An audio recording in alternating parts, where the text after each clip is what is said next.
Yo! Bonjour, bonsoir à tous, ici c'est Rox et bienvenue dans What the Ciné. J'espère que vous allez bien, j'espère que vous avez passé un très long week-end de festival, de cinéma, de beau temps, de raclette, plein de gras, de lardons, ou que sais-je. Bref, j'espère que ça va bien. Moi ça va très bien parce que ce soir, il est de retour pour vous jouer un mauvais tour.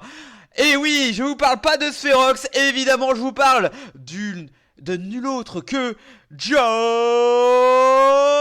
Wick.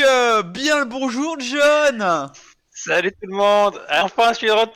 Ah mon dieu, de J'étais passé sous un retour. tunnel, il était un peu long. Il est un peu long, ouais, c'est ce que me disait. Oh là là là là. Et merci du resub, le resub pour le 30e mois d'affilée mon cher John. Merci. Comment tu vas mon cher John? Ça fait... Oulala, rappelle-moi, ça fait combien de temps? Rappelle-moi. Ouh, trop longtemps. Ça fait trop longtemps. Au moins 6 mois, je crois, peut-être, non? Non, ça fait un coup 3 mois 3 depuis août, Je je sais crois. plus, ah, trop longtemps. Trop longtemps. Je suis perdu. Ah ouais, t'es perdu, il t'en faut peu, Bien le bonjour à toi, Marion. Bah oui. Ah oui, bien le Coucou, bonjour à Marion. toi, Marion. Como estas de la casa? J'espère que le chantier n'a pas été trop long ce week-end. J'espère que ça a été voir des films, Marion. Des films. Enfin, bah tu sais, j'ai pas besoin de tous des smiley cœurs, Marion, rien que pour moi. Ah, c'était pas pour moi? Ok, super, merci. Bref, aujourd'hui... C'était pour Romy? Mais bien sûr, le petit chien, toujours. La mascotte, évidemment, ce n'est pas le chat, c'est le chien de John. Bref, Les chats, ils sont dehors, ils m'ont fui. Ah, ils t'ont fui, bah en même temps c'est normal, tu les as abandonnés, tu as abandonné l'émission What the Ciné. Bref, je suis aussi Eh oui, content voilà. de te voir, hein, Spherox. Ouais. Enfin, bref, pour ce soir, il y a du lourd, du très très lourd, avec un film qui n'est pas encore sorti officiellement. Je vais vous parler de la substance. Voilà, de la substance ici là, enfin plutôt là que vous voyez. Substance qui est d'un film fait par une réalisatrice française que j'ai perdu le nom, que je vous dirai tout à l'heure. Le nouveau film d'horreur. Coralie Fargia. Fargia, merci beaucoup John, il doit bien servir à quelque chose. Hein.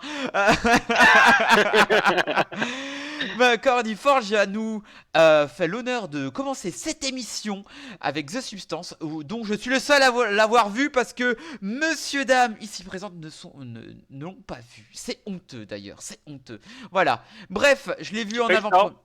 Ouais, je l'ai vu en avant-première. Long tunnel, très long tunnel. Je l'ai vu en avant-première vendredi. Et ben, je vous dirai s'il en vaut le coup ou pas.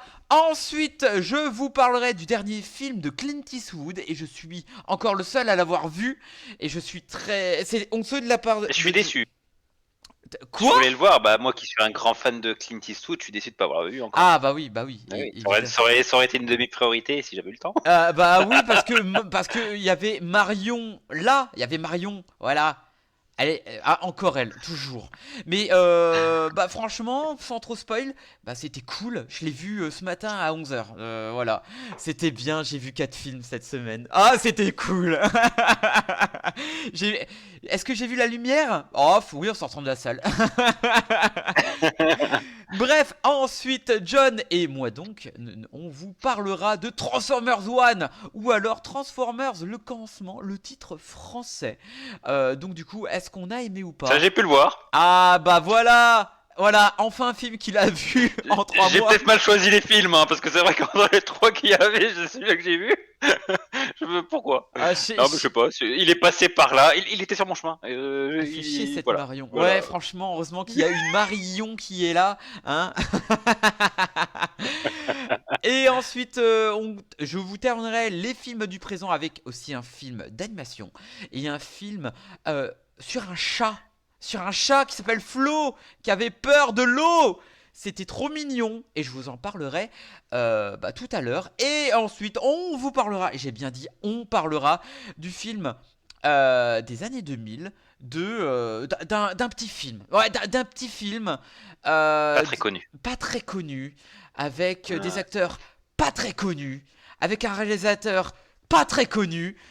Et ben on va vous parler de Gladiator, qui sort la suite dans moins de 2 semaines.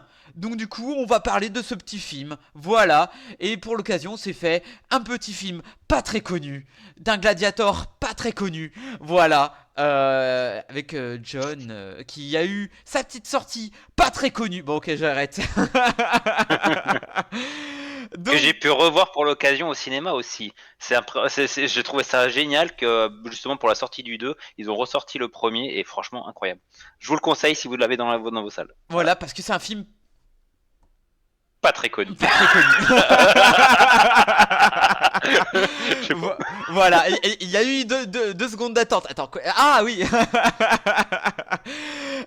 Donc du coup, oui effectivement, dernière partie de cette soirée, on vous parlera de Gladiator de Ridley fucking Scott, qui est pas très connu. Voilà, bon j'arrête, ok, très bien, j'ai compris.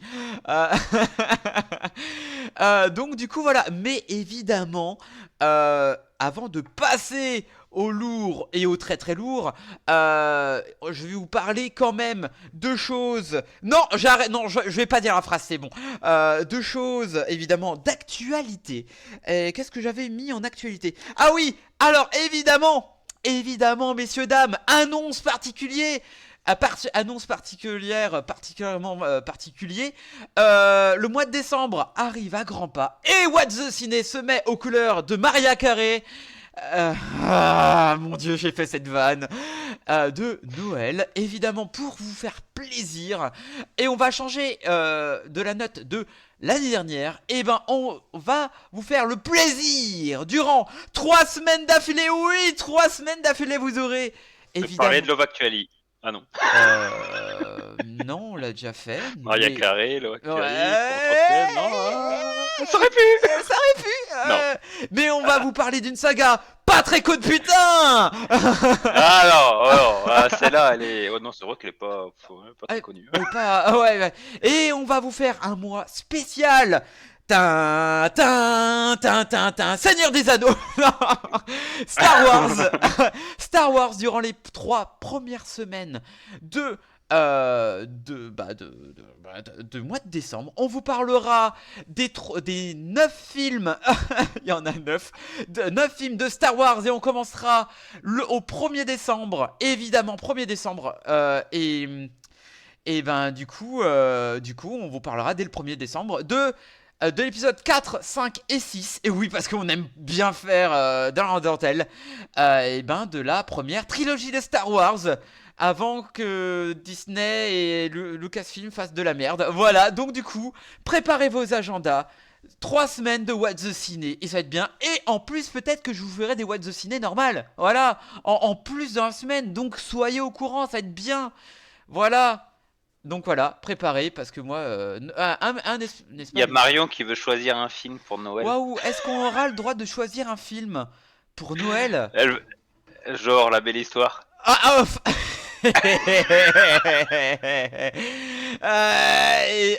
je sais pas, attendez, attends. La petite Seven est attendue. Est-ce que tu voudrais choisir un film pour Noël? Ah putain merde, elle m'a fait un smile. Ah bah forcément. Bravo, bien joué. Fallait surtout pas demander à Seven. Super, merci Seven. Donc du coup voilà, ça sera un mois vachement complet. Je pense que sur la chaîne de Cerox, on va parler que cinéma et quelques interviews de Teddy Davisme sur la chaîne. Voilà, promis pas le louche. Oui, c'est sûr, on risque de loucher. Allez, je m'en vais par là. Bref. On se croirait en avril là. Allez, vous connaissez la blague? Non, c'est bon, je me tais. Bref, on s'amuse bien. Donc voici les annonces. Et évidemment, deuxième annonce, votre très cher Spherox a décidé. Si vous aimez les critiques sur Twitter, vient de s'inscrire sur Letterboxd. Donc si vous avez un compte Letterboxd, ajoutez Spherox sur Letterboxd, je viens de commencer les trucs, donc du coup pour les critiques, pour les films que j'ai vus et tout, pour les notes que je vais mettre, et ben vous pouvez m'ajouter sur Letterboxd, un petit film pas très connu. Je vais Non. faire mon vieux boomer, mais c'est quoi Letterboxd? C'est très simple. Letterboxd c'est un site où tu critiques les films et tu les notes. Voilà, et Ah, ok, d'accord. c'est un réseau social, de films. Je sais même pas ce que c'est Letterboxd, c'est Bah, je me sens moins seul. Je me sens moins seul. C'est C'est bon. Letterr, Letterboxd, Box Il y et a un D R à en la France. fin. Oui. Ouais, parce qu'il y a un D, Letterboxd. Alors peut-être mon anglais est incroyable, mais enfin bref, voilà, c'était pour le mois spécial qui nous arrive le mois prochain. Qu'est-ce qu'on adore, on qui Eric John, quoi? Ça n'a aucun sens. J'ai pas Bref, compris. bref. Bon, maintenant je vais plus trop pinailler sur les news. Maintenant, on va aller sur les grosses news qui nous attendent. Alors, j'ai décidé de pas aller trop sur vous raconter parce qu'en fait, il y a plein de petites news qui se sont ajoutées durant mes recherches aujourd'hui. Alors, préparez-vous parce que les news pour les 2-3 années qui arrivent, eh ben, je vais vous le dire dès maintenant. Alors, il y a eu évidemment des annonces de films, de développement de films, évidemment, des annonces qu'on attendait, évidemment, celui de Alien, la suite de Alien, Romulus, qui d'ailleurs, est-ce que tu l'as vu Alien Romulus, mon cher John? J'ai pas eu le temps, j'étais encore dans Ah Ah C'est honteux, voilà. La suite. le tunnel. Mais tout le monde m'en dit du bien. Apparemment, il est vraiment mieux que la plupart des aliens qu'il y a eu. Ouais, mais en fait, c'est le Star Wars 7. Voilà, si tu préfères. Ah Oh non, pas. Ah, ok, d'accord. Et du coup, Alien est en développement par Ridley Scott, encore lui des os. Ensuite, en développement, Godzilla Minus One aura droit à une suite. Voilà. Ça, je l'ai entendu. J'en suis très très ravi. Et voilà, j'espère que ça sera aussi bien que le premier. Oui, j'espère qu'il sera aussi bien, mais voilà, je l'attends. D'ailleurs, si vous ne savez pas, j'accepte les cadeaux de Blu-ray. Je veux le Blu-ray Black and White de Godzilla Minus One. Merci beaucoup, vous êtes des anges. Merci Marion. Bref, ensuite, Scary Movie sera de retour après une dizaine d'années. Il y en a qui aiment ça. Que ça vaut le coup. Je sais Ouais. pas si ça. Je pense que c'est après c'était Scary Movie, c'était enfin à l'époque il y a des American Pie et tout ça. Ça se faisait beaucoup, mais je pense que l'humour là est un peu. Bon, on va me donner tort hein, de toute façon avec les chiffres, mais je pense que cet humour là est un peu daté. Donc est-ce que pour moi c'était l'humour des années 90, début 2000, et après est-ce que ça va encore marcher? Je pense pas. Je peux me tromper. On verra. Donc voilà, je sais pas, mais après j'avais vu un truc sur Twitter sur le fait que ils peuvent maintenant, avec ça fait plus de 10 ans qu'il n'y a pas eu de Scary Movie, ils peuvent très bien genre aller sur The Substance qu'on va parler, voilà, éventuellement sur It Follows, sur d'autres, enfin sur Get Out, sur d'autres trucs, enfin sur Nope, enfin voilà, ça peut être intéressant. Donc du coup, moi je suis tout oui, ça peut être très intéressant, mais pourquoi pas après, bon, faut voir. Mais après, c'est l'humour américain, non, l'humour gras américain, pardon, parce que ils aiment bien le fast Oui, food. mais Alors ensuite, bah, les premiers ils étaient bons et après malheureusement c'était trop commercial. effectivement, ouais. Ah, le deuxième, j'aime bien. Enfin, c'est ma main, pardon, ça c'est autre chose. Voilà, bref. Il y aura aussi la suite de Jumanji avec The Rock. Parce que vous aimez Gros Caillou. La référence, voilà, au Cassos, on aime bien. Moi, je m'en fous, j'aime pas. Pour moi, il y a qu'un seul Jumanji. Je sais, je suis un boomer et je vous emmerde. Voilà. Par contre, pour les fans de jeux d'horreur, Outlast est prévu. Le film Outlast est prévu et donc, franchement, il a tout franchement, ça peut être cool. Ça, j'en pense que du bien. Avec un peu de chance, s'il le fait par le studio de développement du jeu et pas par des gens qui veulent absolument du fric, je suis tout oui. Après, pas sans que ça soit le studio de développement, si c'est une bonne équipe qui a déjà de l'expérience dans l'horreur et d'en faire ce genre d'ambiance-là, parce qu'Outlast, c'est ça, hein, c'est surtout une ambiance, hein, c'est plutôt qu'une horreur, vraiment. Voilà, cette ambiance un peu religieuse, un peu dérangeante, un peu. Voilà. S'ils arrivent à retransmettre ça, ça peut vraiment donner quelque chose de super au cinéma. Et moi, c'est le genre d'horreur que j'aime bien. Pas vraiment l'horreur gore trop on va dire, mais vraiment l'horreur où c'est un ambiance, c'est une angoisse permanente et voilà, j'espère qu'on va le retrouver ça. Bah, j'espère aussi. Donc, du coup, j'ai beaucoup d'espoir en ce projet, hein, pas comme Until Dawn, qui a fini d'ailleurs son petit son tournage et qui normalement devrait être sur nos écrans en 2025. Donc, du coup, milieu fin 2025. Là, le concept, non, ça marche pas. Y a quoi d'autre? Ah! Et évidemment, une Seven sauvage est apparue. Voilà. Donc du coup, il a été dit que il y a un film Game of Thrones qui est en discussion, qui est sur le point d'être réalisé. Donc du coup, je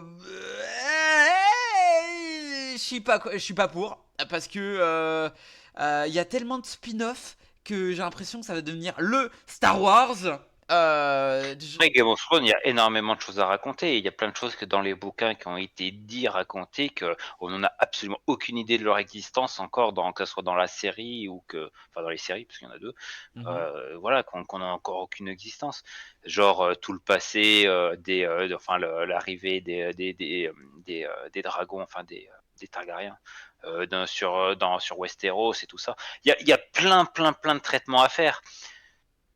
Est-ce que ça va être fait? Voilà, je sais pas. C'est vrai que dire juste un film comme ça dans l'univers de Game of Thrones, c'est bizarre parce que bah un film Mm. t'es limité, enfin c'est que 2 heures, t'es vite limité, tu peux pas raconter beaucoup de choses alors que bah, l'intérêt d'un Game of Thrones, c'est de raconter énormément de choses, beaucoup de politique, beaucoup de donc l'intérêt là, je trouve ça bizarre.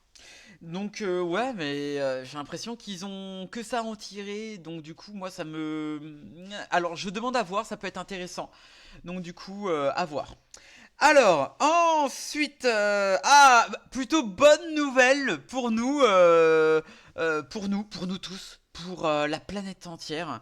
Il y a évidemment le non-renouvellement de la franchise Les Animaux Fantastiques. Ah bah ça alors, quel dommage, dis donc. Mais serait-il... Est-ce que c'est une surprise, mon cher John? Ah, j'avais détesté le troisième, hein. C'est On ça, avait oui, il y en a eu tous trois. détesté, Oui, je c'est crois, ça. Ah, hein. je l'avais détesté, ouais. C'est le Alors que le scénario, je crois. premier se regardait pas mal. Le deuxième, tu voyais déjà qu'il y avait quelques soucis, mais ça pouvait passer. Et le troisième, un ridicule. Et en fait, voilà, moi qui déjà de base ne suis pas fan d'Harry Potter, oui, je l'ai dit. Alors, Je les peux animaux comprendre. fantastiques, je me suis dit qu'il y avait quand même de l'espoir, il y avait quand même quelque chose de différent à raconter.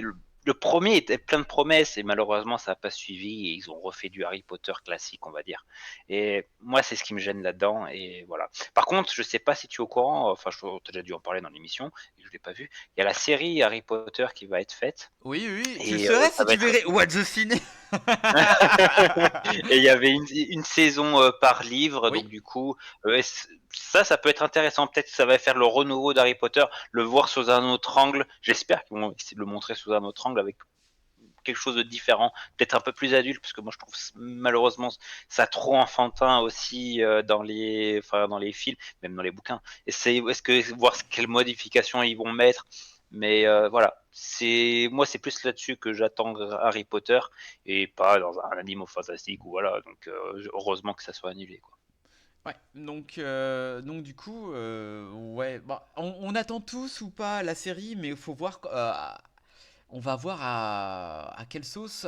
Déjà, ça va être préparé.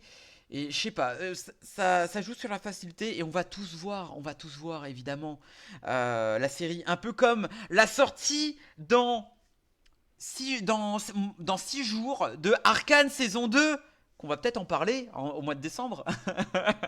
J'aurai sûrement pas le temps de le voir d'ici décembre, mais ouais, moi j'ai hâte, moi, Arcane saison 2. Donc du coup, Mais même si la bande-annonce m'a un peu refroidi. je l'ai Euh, pas trop vu encore. Donc Ouais, moi, la bande-annonce m'a un peu refroidi parce que je m'attendais qu'ils allaient partir dans une direction et dans la bande-annonce, j'ai l'impression que non, ils vont juste refaire un reboot du peu de la première saison. Et là, ça m'embêterait un peu plus. Donc, à voir, voilà. ah, je C'est sais. compliqué de faire mieux que la première saison. La première saison était excellente, hein, ça va être Oui, compliqué de faire mieux. complètement. C'était excellent en soi.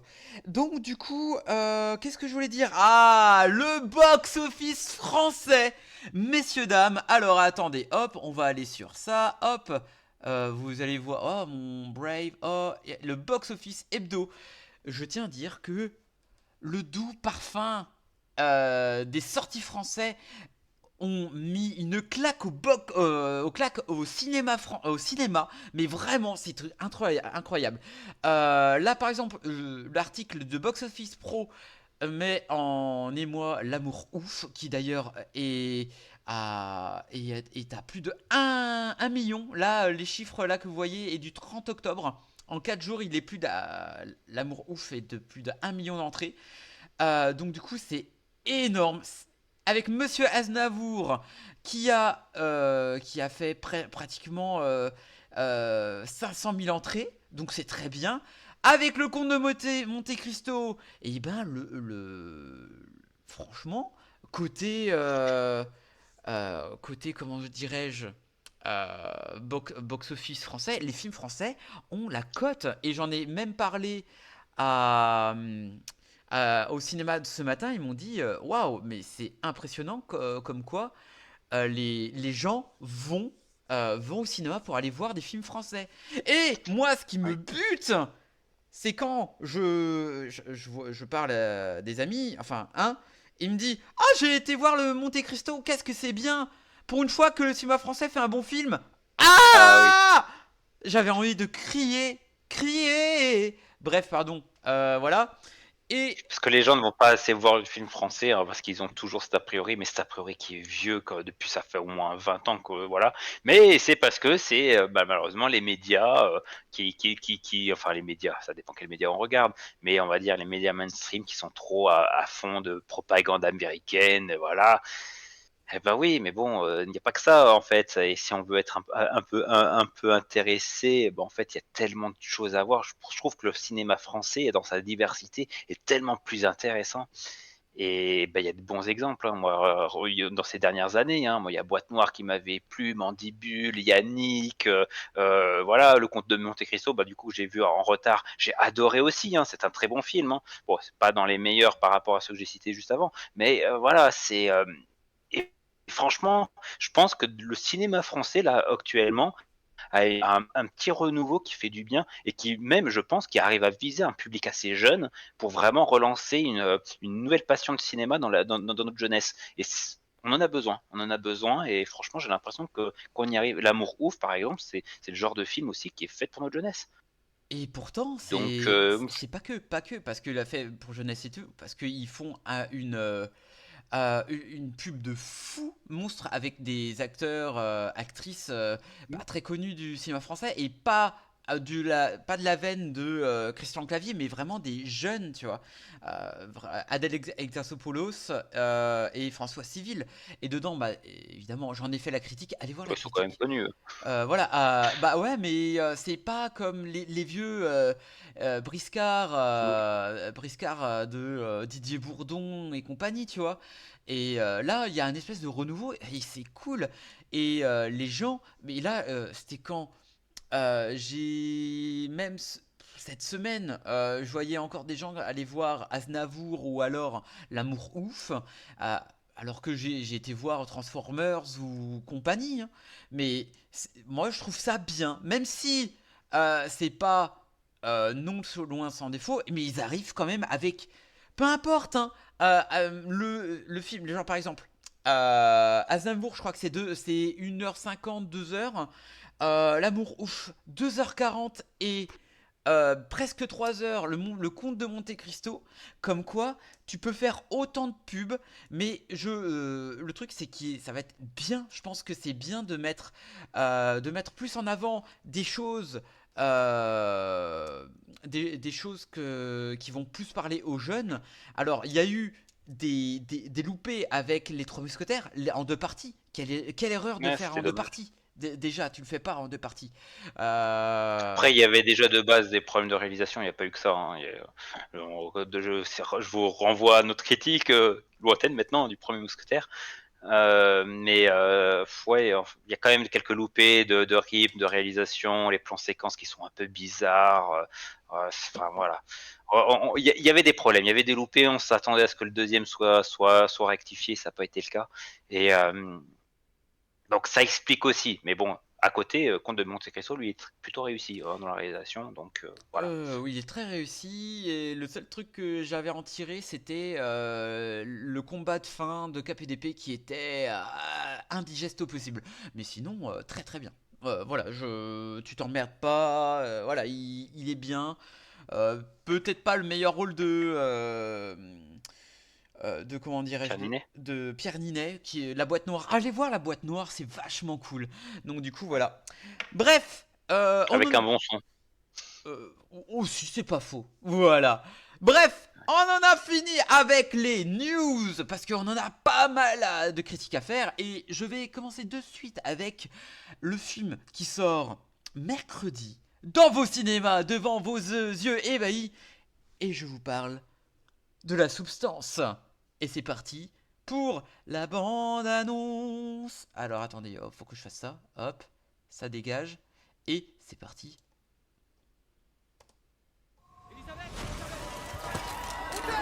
Les gens veulent toujours de la nouveauté. Et à 50 ans, ça s'arrête. Avez-vous déjà rêvé d'une meilleure version de vous-même? Plus jeune, plus belle, plus parfaite. Une seule injection générera une autre version de vous-même. Voici la substance. Je suis sous. Vous êtes engagés. Let's go. Une alternance parfaite de 7 jours chacune. La seule chose à ne jamais oublier, vous n'êtes qu'une. Il y a eu un petit souci dans l'utilisation de la substance.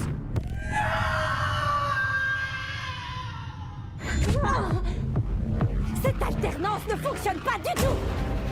Il faut que tu te contrôles.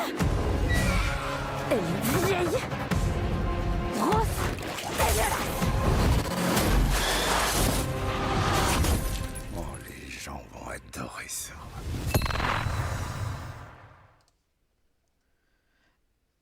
Alors, hop, je remets ceci et c'est parti pour la petite critique de La Substance. Alors, Elisabeth Sparkle, vedette d'une émission d'aérobic, est virée le jour de ses 50 ans par son patron à cause de son âge trop élevé pour la suite de sa carrière. Le moral au plus bas, elle reçoit une proposition inattendue, celle d'un mystérieux laboratoire lui proposant une substance miraculeuse. Si elle se l'injecte, elle deviendra la meilleure version d'elle-même, plus jeune, plus belle, plus parfaite. Grâce à une modification cellulaire de son ADN, une aventure affreuse et dantesque lui attendent. Enfin, les attendent. Bref, alors, j'ai été le voir en avant-première vendredi, parce que des fois, les vendredis, les pâtés font des séances spéciales horreur. Donc du coup, je me suis dit, allez, c'est parti. J'ai entendu parler que du bien de The Substance. Alors, vous savez, je suis un très grand fan des films d'horreur. Voilà, vraiment, j'attends quelque chose des films d'horreur, c'est que ne me déçoit pas, que ça me prenne pas pour un con. Et quand je vois que, eh ben, il y a eu la Palme d'Or du meilleur scénario, tu te dis, attends, Palme d'Or, Cannes, horreur, scénario, tu te dis, Ok, je signe où? Je vois ça où? Alors, le film dure 2h20 et Cocorico, c'est une réalisatrice française du nom de Coralie Fargier. Forge. Ah, incroyable, mais je savais, il est trop fort, John. Coralie Forgia nous propose un film dantesque, mais c'est pas de l'horreur en soi, c'est pas quelque chose qui va vous faire flipper, mais ça va vraiment vous mettre mal à l'aise. Alors, au départ, qu'est-ce que j'avais noté, moi? D'une beauté vieillissante devient rustre, ignoble et infecte. Scar, toi-même tu sais. Bref. Et du coup, je trouve que déjà, le film marche terriblement. Au départ, ça peut être très beau, c'est très dans la luxure, c'est très sein, cul, fesses, hanches, vraiment de idéaliser, de sexualiser le corps de la femme, malgré l'âge de Demi Moore qui a plus de 50 ans quand même, qui d'ailleurs, je tiens à dire que Demi Moore, elle a plus de 50 ans, si tu peux faire les recherches mon cher John, et ben, alors certes, pour son âge, elle est bien pour son âge, mais quand même, 61 ans, Demi Moore. combien? 61 ans. Oh putain la vache. Alors, très bien. Alors, vous verrez de tout. Vous verrez de tout dans ce film, des corps nus et tout. Mais alors, je sais pas si c'est le véritable corps nu de Mimour qu'on verra, et ça sera pas que elle, voilà. Mais je trouve ça, si c'est véritablement le cas, je trouve qu'elle a du courage de se mettre carrément à nu et de se montrer telle qu'elle, tu vois. Et c'est vraiment génial. Bon, après, il y en a qui vont me dire, oh oui, mais Demi Moore, elle a 61 ans, t'as vu comment elle est gaulée? Alors oui, effectivement. Mais je sais pas, moi je trouve qu'il y a quand même du courage à se faire, comme ça. Du coup, de suivre une espèce de star un peu pas antipathique parce que elle a vraiment tout eu, de la richesse, elle est riche et tout, et le fait qu'elle perde son boulot pour rien parce que l'industrie, qui est résumée à des hommes blancs, vieux, ah là là, voyez le, alors il faut juste que je récupère l'affiche des acteurs. Vous voyez l'homme qui parle, alors qui est interprété par Dennis Quaid, qui est un gros fils de sa maman. C'est vraiment le mec qui dit fais ce que je dis, fais pas ce que je fais. Est vraiment ignoble de par sa façon d'être, de dire les choses, comment il traite la beauté alors que c'est juste un gros porc, mais c'est terrible. Mais en parlant de ça, parlant d'autre chose, à poil. Alors déjà, calme-toi John, tu te calmes. Je trouve vraiment le petit côté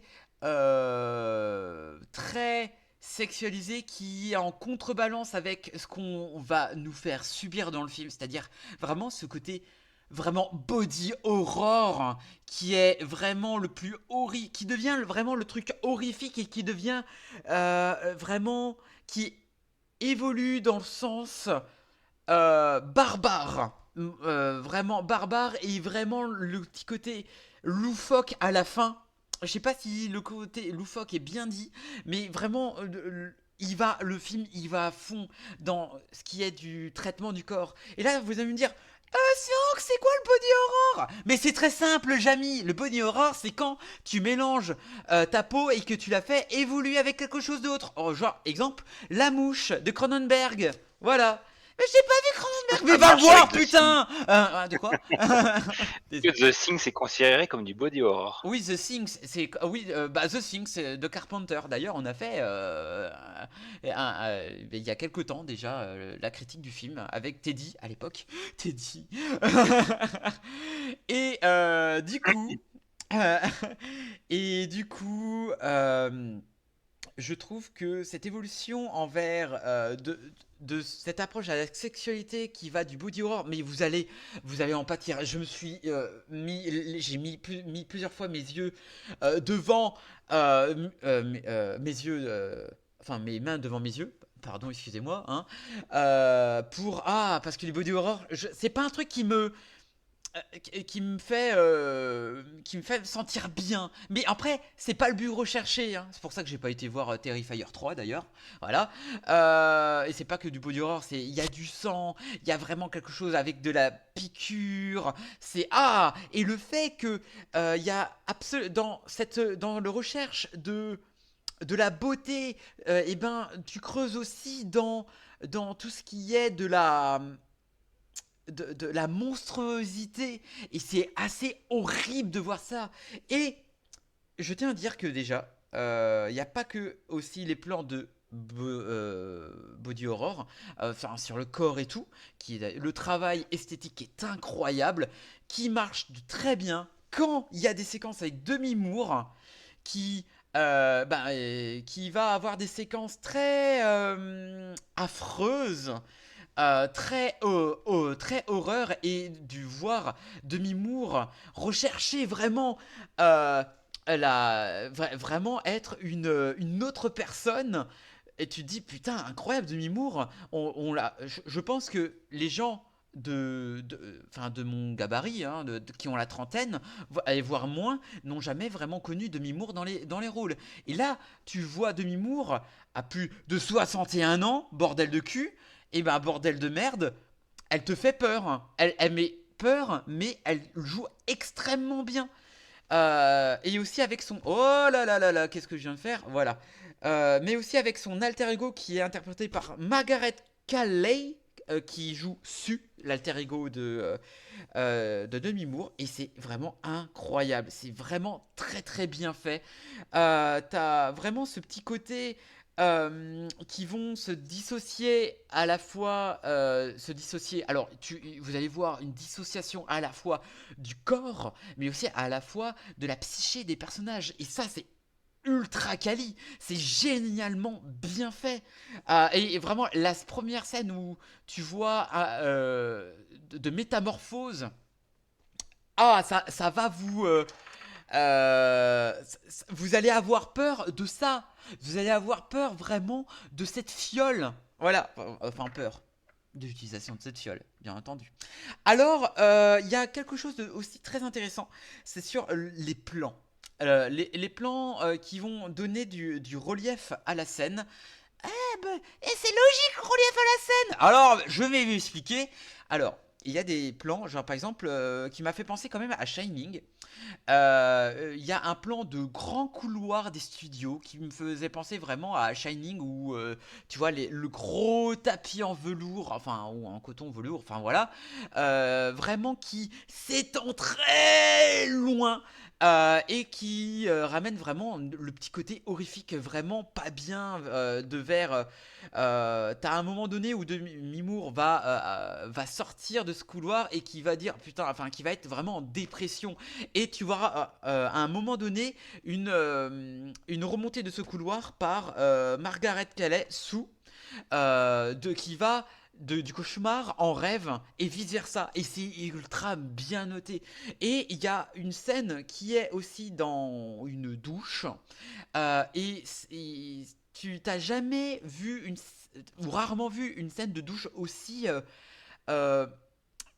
comment dirais-je, qui t'englobe, qui vraiment, où c'est juste une douche qui fait qui est grande, un peu grande, mais qui est soit très étroite, mais ou alors des fois très très grande, genre comme un laboratoire, un laboratoire, et que Demi Moore est le rat de laboratoire, qui d'ailleurs, quand vous verrez le film, pour moi, à chaque fois que Demi Moore va chercher la substance, j'avais l'impression que c'était vraiment un rat de laboratoire. Elle va même s'accroupir plusieurs fois pour aller chercher une dose. Mais ça, vous le verrez. Mais voilà, je le vois. C'est pas un spoil, hein. De toute façon, le film s'appelle La Substance et je vous emmerde. Voilà.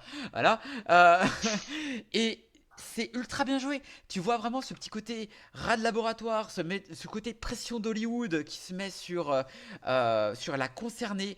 Et tu vois ce petit côté aussi horreur, c'est que Denis Cade interprété qui interprète Harvey, vous voyez dans la bande annonce où il mange avec beaucoup d'ASMR, enfin les crevettes et tout. Mais ah là là, ce genre d'ASMR, ce petit côté affreux de bouche.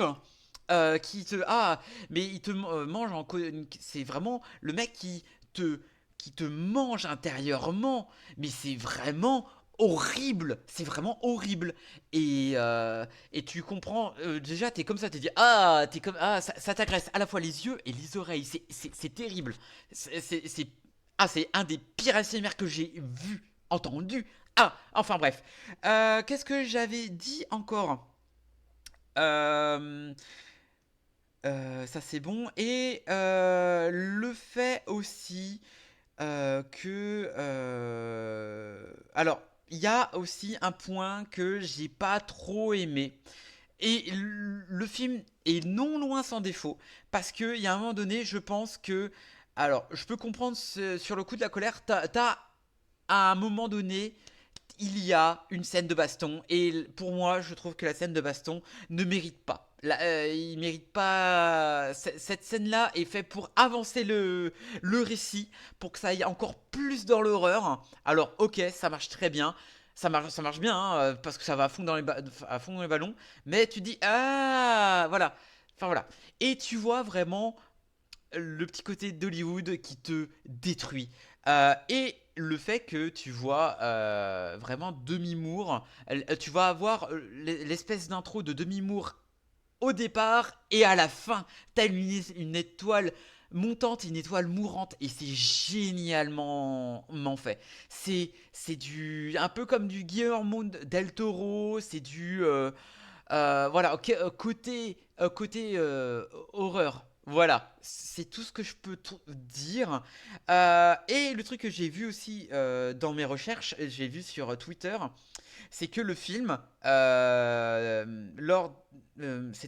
les années 95, Demi Moore, elle était dans une émission de télé et elle était véritablement la personne qu'elle incarne dans le film. Vraiment, tu te dis, waouh, mais elle connaît véritablement son rôle et c'est vraiment incroyable. Enfin, le film, notre réalisatrice française, aka Coralie, j'ai oublié. voilà, parce qu'elle n'est pas très connue. Voilà. Mais du coup, c'est plutôt très très bien apporté par notre réalisatrice française, qui est pas très connue, mais franchement c'est juste génial. Et tout que ça soit des acteurs, de l'horreur, l'horreur, voire même vraiment des choses je sais pas. Le film ne va peut-être pas vous plaire pour certaines séquences. Vous allez peut-être déguster, mais on peut pas en tirer du film que le scénario, la Palme d'Or, il le mérite amplement. Ce science est vraiment le film à voir. 2h20, faut s'accrocher. Ah là là, les dernières minutes c'est vraiment quelque chose. Mon cher John, est-ce que tu voulais parler de quelque chose? Alors, hop. Non, bah du coup je voulais le voir, bah ça me donne encore plus envie de le voir. Je suis dégoûté de pas avoir pu le voir. Je devais le voir hier et j'ai pas pu. Et voilà, bon bah tant pis. Hein. Bref, tant pis. Ça arrive. Bon, je le reverrai de toute façon. Je le rattraperai. Ah bah j'espère bien, j'espère bien. Mais du coup, vous m'en direz des nouvelles. Voilà, vous me dites, vous m'envoyez un DM sur Twitter, Letterboxd. Donc du coup, voilà, dites-moi, j'ai envie d'avoir vos critiques. Ben, pas avant mercredi, voilà. Mais j'ai hâte d'avoir vos retours. Bon, John, avec un peu de chance, tu pourras le voir avant mercredi, hein, parce que tu as des, tu peux l'avoir avant. Voilà, j'ai confiance en toi, en tes compétences. Voilà. Peut-être mardi, avec un peu de chance. Eh ben, très très bien. Donc du coup, voilà. Est-ce que c'est un de mes films Est-ce que je vais le mettre dans mon top? Je sais pas, mais en tout cas, il reste dans mon esprit à cause de ces séquences dantesques. Et waouh, même la sexualisation des personnages m'a mis très mal à l'aise. Enfin, en tout cas, voilà, c'est vraiment très très bien. Et j'ai besoin de, euh, de d'attendre encore que je réfléchisse bien, que je Tu digère le digères. film, que je digère le film pour me faire vraiment un avis sur ça. Mais en tout cas, voilà, allez voir le film. Mais préparez-vous à avoir quelque chose qui va vous retourner. Voilà, c'est tout ce que je peux vous dire. Voilà, bon, Marion, j'espère que tu vas aller le voir parce que c'est un film de genre. Voilà, et toi, tu aimes les films de genre. Voilà. Bref, messieurs, dames, on va passer de l'horreur, du body horror, à un film de jugement et d'un film. Et quel film, messieurs, dames, d'un grand réalisateur qui a 94 ans. Et c'est. Son dernier film, même, C'est- tu peux préciser. Alors, c'est son dernier film. Attends, on n'est pas à l'abri qu'il fasse un autre. Hein. Enfin, bref, Non, voilà. non, oui, il l'a annoncé, voilà, c'est vraiment son dernier. C'est la dernière. La Voilà. dernière, voilà. Allez, une C'est pour ça que spire je ou voulais le voir deux. aussi, j'ai toujours pas eu le temps, mais pareil, parce que bon, son avant-dernier film m'a énormément déçu, Ah bah oui. donc j'espère que son dernier film va me relancer le truc. Eh bien, J'ai hâte parfait. de savoir ce que t'en penses. Eh ben, parfait. Eh ben, c'est l'heure de voir la bande-annonce, messieurs, dames. Allez, c'est parti. Let's go. C'était en octobre dernier. Il pleuvait des cordes et j'ai heurté quelque chose.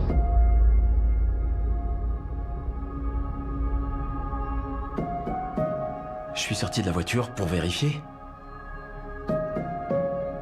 J'ai cherché, j'ai rien vu. J'ai pensé que ça devait être un cerf qui s'était enfui.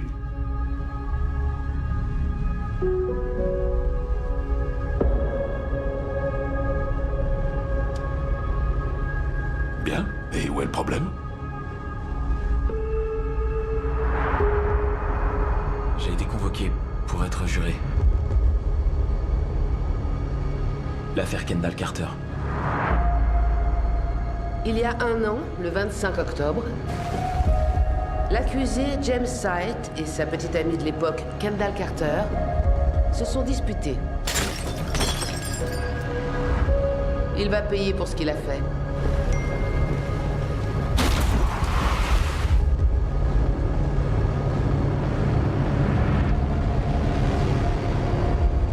Où est-ce que tu veux en venir? Peut-être que c'était pas un cerf. J'ai une question à vous poser. Est-ce que vous avez envisagé d'autres suspects?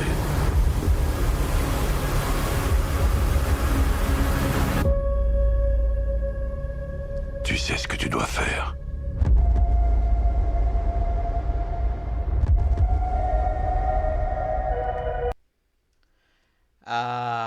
Ah. Hello, ma chère Lolo. Como estas dans la casa? Salut. Alors, juré numéro 2, le dernier film de Clint Eastwood. Justin Kemp est sélectionné comme jury aux côtés d'autres citoyens dans un procès pour meurtre très médiatisé. Le père de famille va rapidement se retrouver aux prises avec un grave dilemme moral lorsqu'il découvre qu'il est peut-être à l'origine du crime. Doit-il se protéger ou se livrer?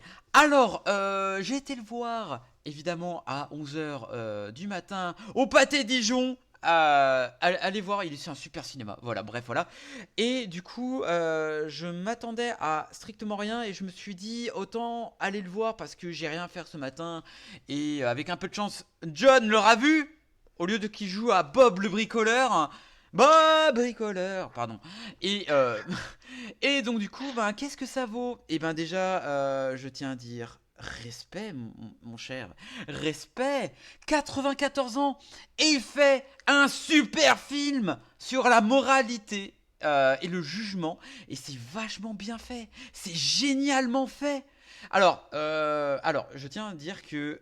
alors déjà, tu mets Nicolas Hoult dans le film. Je l'apprécie de plus en plus. Il est vraiment excellent. Je kiffe. Tu mets Toni Collette qui, en tant que procureur et qui est vraiment super. Il y a aussi Kiefer Sutherland. Il y a merde, comment il s'appelle, J.K. Simon. Alors déjà, vous voyez les monstres qui sont là pour le dernier film de Clint Eastwood. Alors, déjà, j'ai adoré le film. Je me suis pas ennuyé. Vraiment ennuyé. Je me suis dit, mais à un moment donné, je m'attendais à une chose à la fin. Je me suis dit, attends, je suis sûr qu'il est, je suis sûr qu'il est innocent. Nicolas Hoult, il est innocent et tout. Mais finalement, vous apprenez très vite que, allez, c'est pas un spoil, hein, c'est dans la bande-annonce et dans le synopsis. C'est lui, c'est lui qui a percuté. Et au moment où je me suis dit non, c'est pas possible, il doit y avoir un truc. Et en fait, le truc c'est que est-ce que c'est vraiment le dilemme, dans le récit, c'est le problème, c'est le dilemme. Est-ce que même s'il a fait l'accident, est-ce que il doit se livrer parce que il a une famille, il a un enfant, il a une femme qui doit chérir, voilà, il a pas fait exprès, mais en même temps, c'est le maître du jeu, il ne peut pas, il sait tout de ce qui s'est passé. Et vraiment, j'ai adoré la moralité des personnages, mais vraiment, il n'y a pas un seul personnage qui a pas, qui est con, quoique pour certains, parce qu'en fait, il y a des moments dans le film où alors, je sais pas si c'est pareil en France, mais quand il y a les jurés qui sont, ils sont une dizaine, ils sont 12, 13, 12, et ils doivent délibérer. Ils sont 12, voilà. Ils doivent délibérer et à force de dire ah bah oui, mais c'est un connard, regardez. Et le fait que, à un moment donné, certes, le mec on dit ah mais c'est lui qui a tué sa femme, enfin lui, pas Nicolas, mais l'autre personne, comment il s'appelle, que je vois, c'est Gabriel Bazot, qui est vraiment l'accusé. Oui, alors, ce n'est pas parce que, et ça c'est vraiment l'effet de société, hein, ce n'est pas parce que c'était un connard avant l'accident que c'est lui qui a tué. Et en fait, tu vois tout ce truc du genre, oui, mais c'est un connard, mais regardez, mais même les gens l'ont vu et tout. Ouais, mais vous êtes sûr qu'ils l'ont vu? Mais eux-mêmes, ils doutent de l'avoir vu, que c'était lui. Et le fait que je me suis dit, mais avec un peu de chance, on va avoir un retournement de situation et que Nicolas, mais en fait, c'est l'innocent. Non, ce n'est pas le truc. C'est tu sais qui l'a fait et tu sais pas comment il va utiliser son avantage. Enfin, son avantage, c'est d'être sacrifié ou de sacrifier l'autre. Et ça, c'est hyper bien joué. Je passais juste faire un coucou, je file me coucher. Bonne nuit. Et ben, des bisous Lolo. Bonne à la nuit. prochaine. C'est ciao. Euh, et du coup, toutes ces questions de morale d'histoire, et c'est pas qu'une question du genre ah oui, non, mais c'est un connard, il n'y a pas que ça. C'est une question du genre ah oui, mais je sais, alors aux États-Unis et en France, peut-être, je sais pas, hein, je sais pas si vous dans le chat vous avez été juriste ou juré, vous avez été sélectionné pour faire ça. Mais si ça vous met si vous êtes payé et si vous êtes, ça vous prend du temps de chez vous. Mais le fait que genre, ah oui, mais toutes les preuves, enfin les non-preuves ont été faites contre lui. Donc votez lui parce que bon, j'ai quand même une femme, j'ai des enfants, voilà. Mais en fait, les gens, en fait, le film s'attarde sur le jugement moral et peu importe si le mec est je sais pas, un nazi, un raciste, un meurtrier, peu importe, il peut avoir tous les défauts du monde, mais pas avoir une once de preuve vraiment indéniable envers lui, parce que bah, dans son passé, il a eu ça. Et tu vois aussi le fait que Sébastien, Nicolas Hoult, fait que c'est lui et lui seul qui, avec une autre personne, je me tairai le nom, ouais, mais là, il essaye de le sortir d'affaire, mais s'il le sort d'affaire, eh ben il risque des choses. Et du coup, il essaye quand même, de par son pouvoir de juré, d'aller à contre-courant, de faire réfléchir les gens malgré les faits qu'il a fait, tu vois. Et c'est hyper intéressant. Et dedans, ce lot de personnes qui sont convaincues que ben, c'est le méchant, je perds. C'est Gabriel Bazot, l'accusé, qui est vraiment le meurtrier. Tu vois, Toni Collette, qui déjà, elle me fait très très peur comme actrice. Hein, voilà, je l'inviterai pas trop chez moi en tant que juriste. Et ben, le sachez-vous, c'est que ben, comme vous voyez en élection aux États-Unis là, d'ailleurs c'est le 5, putain, dans 2 jours. Bref, et ben en fait, pour être élu procureur principal ou de l'État ou un truc du genre, et ben en fait c'est par élection. Et donc du coup, si elle perd cette élection, et ben du coup elle est pas elle n'aura pas le poste qu'elle veut. Et donc du coup, il y a aussi une question de pouvoir. Ce pouvoir, c'est peu importe, je veux le faire, et peu importe si j'ai des preuves ou non preuves, il y a ce question de, eh ben, je veux absolument ce poste, donc du coup, je vais sur la voie de la facilité. Et c'est hyper intéressant. C'est mon rêve d'être jure. Oh, hyper éprouvant, mais hyper intéressant, Jure. je pense. Mais oui, mais je trouve que c'est une question de. La question de moralité est superment bien mis dedans. Et on est vraiment dans ce côté. Est-ce qu'il a vraiment fait? Et on doute avec lui, mais. Avec les preuves qui arrivent, tu te dis c'est indéniable, c'est indéniable, tu peux pas faire autrement. C'est juste génial. Et le truc aussi, c'est un film simple. On n'en demande pas trop. Hein. C'est pas une question du genre avec une mise en scène et tout. En fait, c'est très simple dans sa mise en scène. Voilà. Mais on s'en fout. Vraiment. Ça aurait pu. Je pense que pour moi, c'est un des meilleurs films de cette année en termes de jugement. Je sais pas s'il y a eu d'autres films de jugement cette année, pas comme l'année dernière avec. Il y en a eu trop. Anatomie du chute, voilà, c'est exactement ce que je Il n'y voulais avait pas eu dire. que ça, il y avait eu aussi le procès Goldman, il y Le avait procès eu, Goldman, je sais voilà. plus, il y en a eu plein. C'était l'année où il y avait que des tribunaux. Il y en avait au moins 5 ou 6 à la suite que j'ai vu.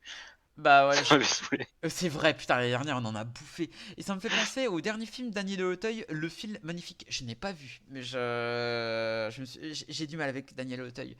Enfin bon, bref, voilà. Et du coup, c'est vraiment ultra bien. C'est ultra bien ficelé. Et pour moi, je trouve. Alors, le truc, il y a des règles immuables à Hollywood. Il y a les règles. Et là, vous allez me dire, mais qu'est-ce que tu veux dire? Mais c'est très simple. Les règles du genre, on ne tue pas les enfants à Hollywood, alors c'est très très rare. Il n'y a pas de question d'enfant. Et là, je vais revenir à la deuxième règle. C'est les questions d'Apple. Et c'est là que je me suis fait avoir.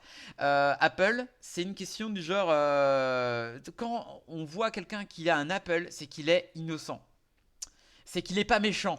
Voilà, tu te dis ça, tu te dis.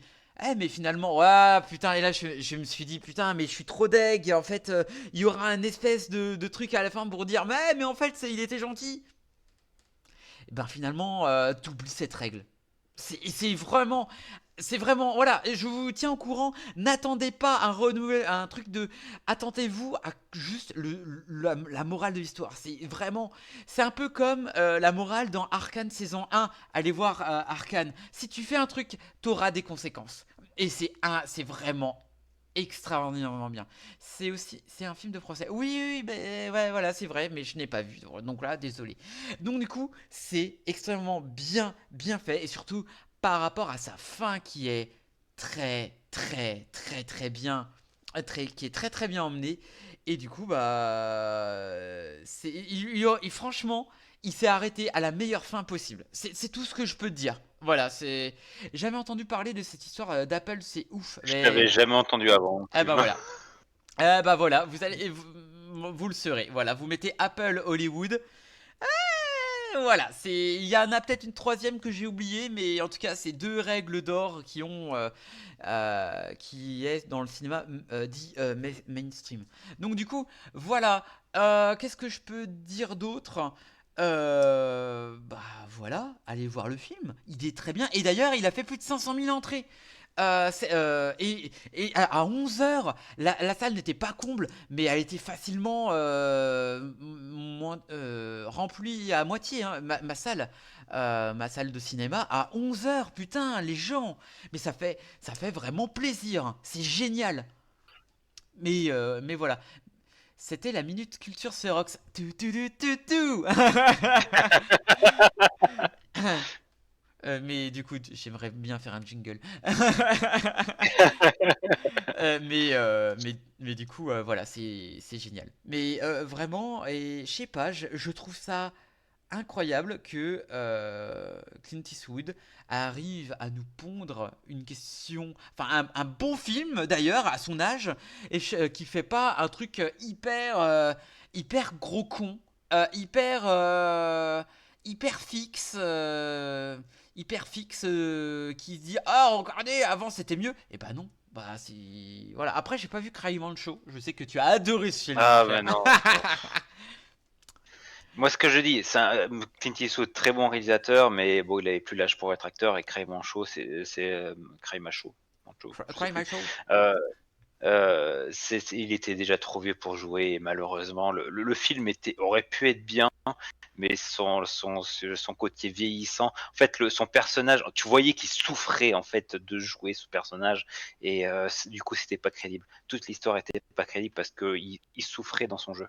Donc, il souffrait pas parce qu'il fallait jouer de la souffrance, mais il souffrait parce qu'il était trop vieux. Et on voyait trop une scène de danse où en fait, tu voyais que sa partenaire devait le maintenir debout parce que sinon il n'arrivait pas à tenir debout. Non, mais c'était des trucs. Oh, mon Dieu, c'est pour ça, moi, je veux m'enlever ce mauvais souvenir parce que pour moi, Clint Eastwood, c'est un monument du cinéma américain, autant en tant qu'acteur que réalisateur. Je le trouve bien meilleur réalisateur qu'il était acteur, alors que c'était un grand acteur. Donc c'est pour dire.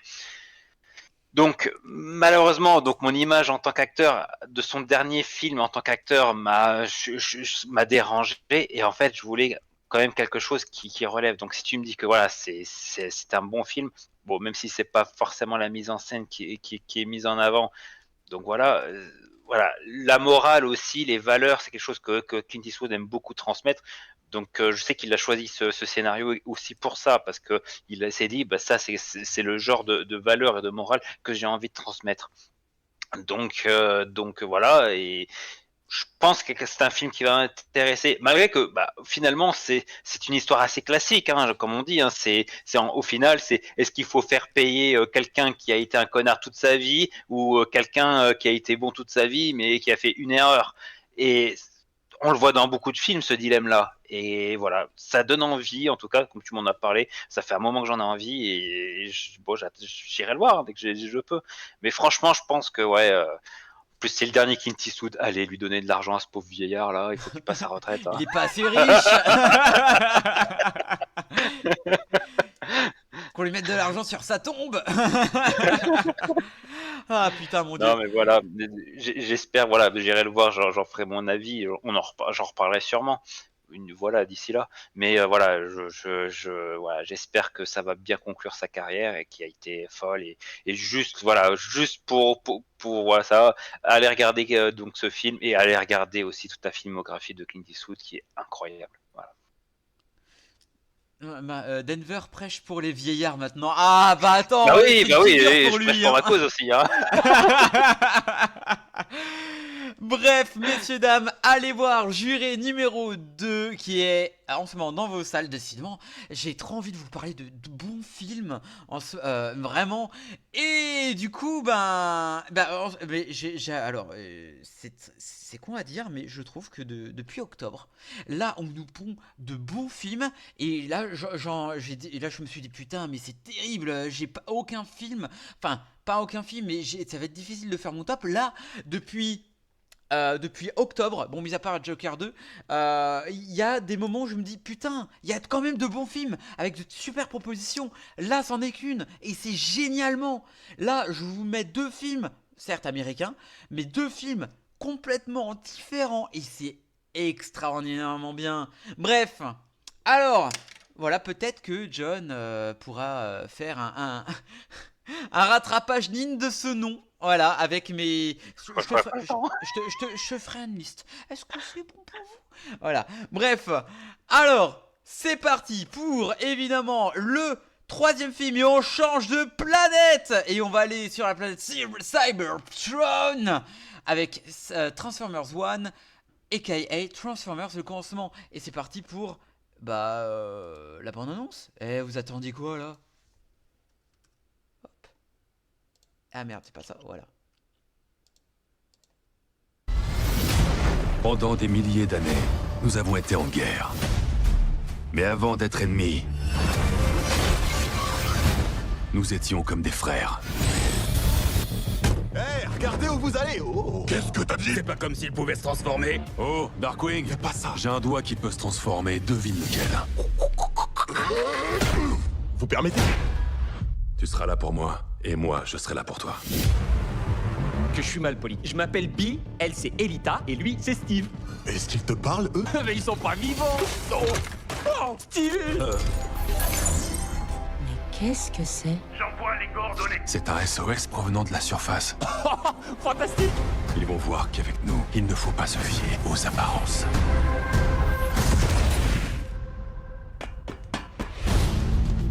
Une grotte avec des dents. Rien d'anormal jusque-là, hein? Ça m'arrangerait que tu parles moins.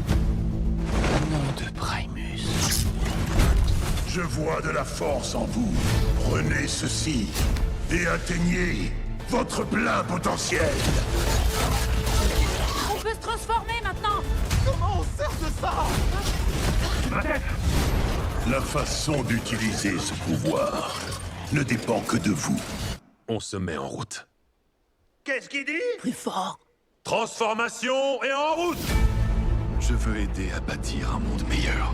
Tu l'as dit, on peut être tellement plus. C'est moi ou il a changé? Oui, j'ai remarqué. Ah oui, moi aussi j'ai remarqué. Qu'est-ce qui est arrivé à mon meilleur ami? Détruisez tout! Brûlez tout! On doit l'arrêter. Decepticons! Révolte! À l'abri! C'est pas vrai.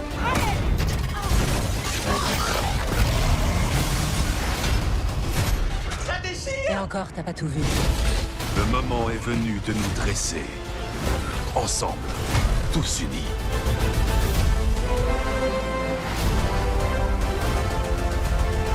Pourquoi il est bâillonné? Non, c'est déjà assez long comme ça, hein, là, voilà. Alors, Transformers. Dans la cité d'Aicon, Orion Pax et D16, deux mineurs d'Energon, vont découvrir une piste quant à la disparition de la matrice du commandement. Leur quête de l'artefact va mener à la surface de leur planète Cybertron, accompagnés de B127 et d'Aelita 1. D'Aelita, oui. D'Aelita, j'ai l'impression de parler d'autre chose, enfin bref. Ce qu'ils ignorent, c'est que cette aventure les mènera à devenir respectivement Optimus Prime et Megatron, et à former la faction des Autobots et des Decepticons. Alors, je suis plus seul à l'avoir vu. Évidemment, c'est le retour de la critique de John Salé. Eh ben, je ne serais pas salé. Oh, mince. Oh. Eh ben, non, parce que alors. Parler un peu de mon historique de Transformers. Bon, je suis un vieux de la vieille, donc forcément, j'ai connu les vieilles séries Transformers des années des fin 80, début 90. J'ai connu les petits jouets quand j'étais petit, Transformers. J'avais le Starscream qui se transformait en avion, j'avais le Optimus Prime là qui se transformait en camion et tout. C'était de mon âge, hein.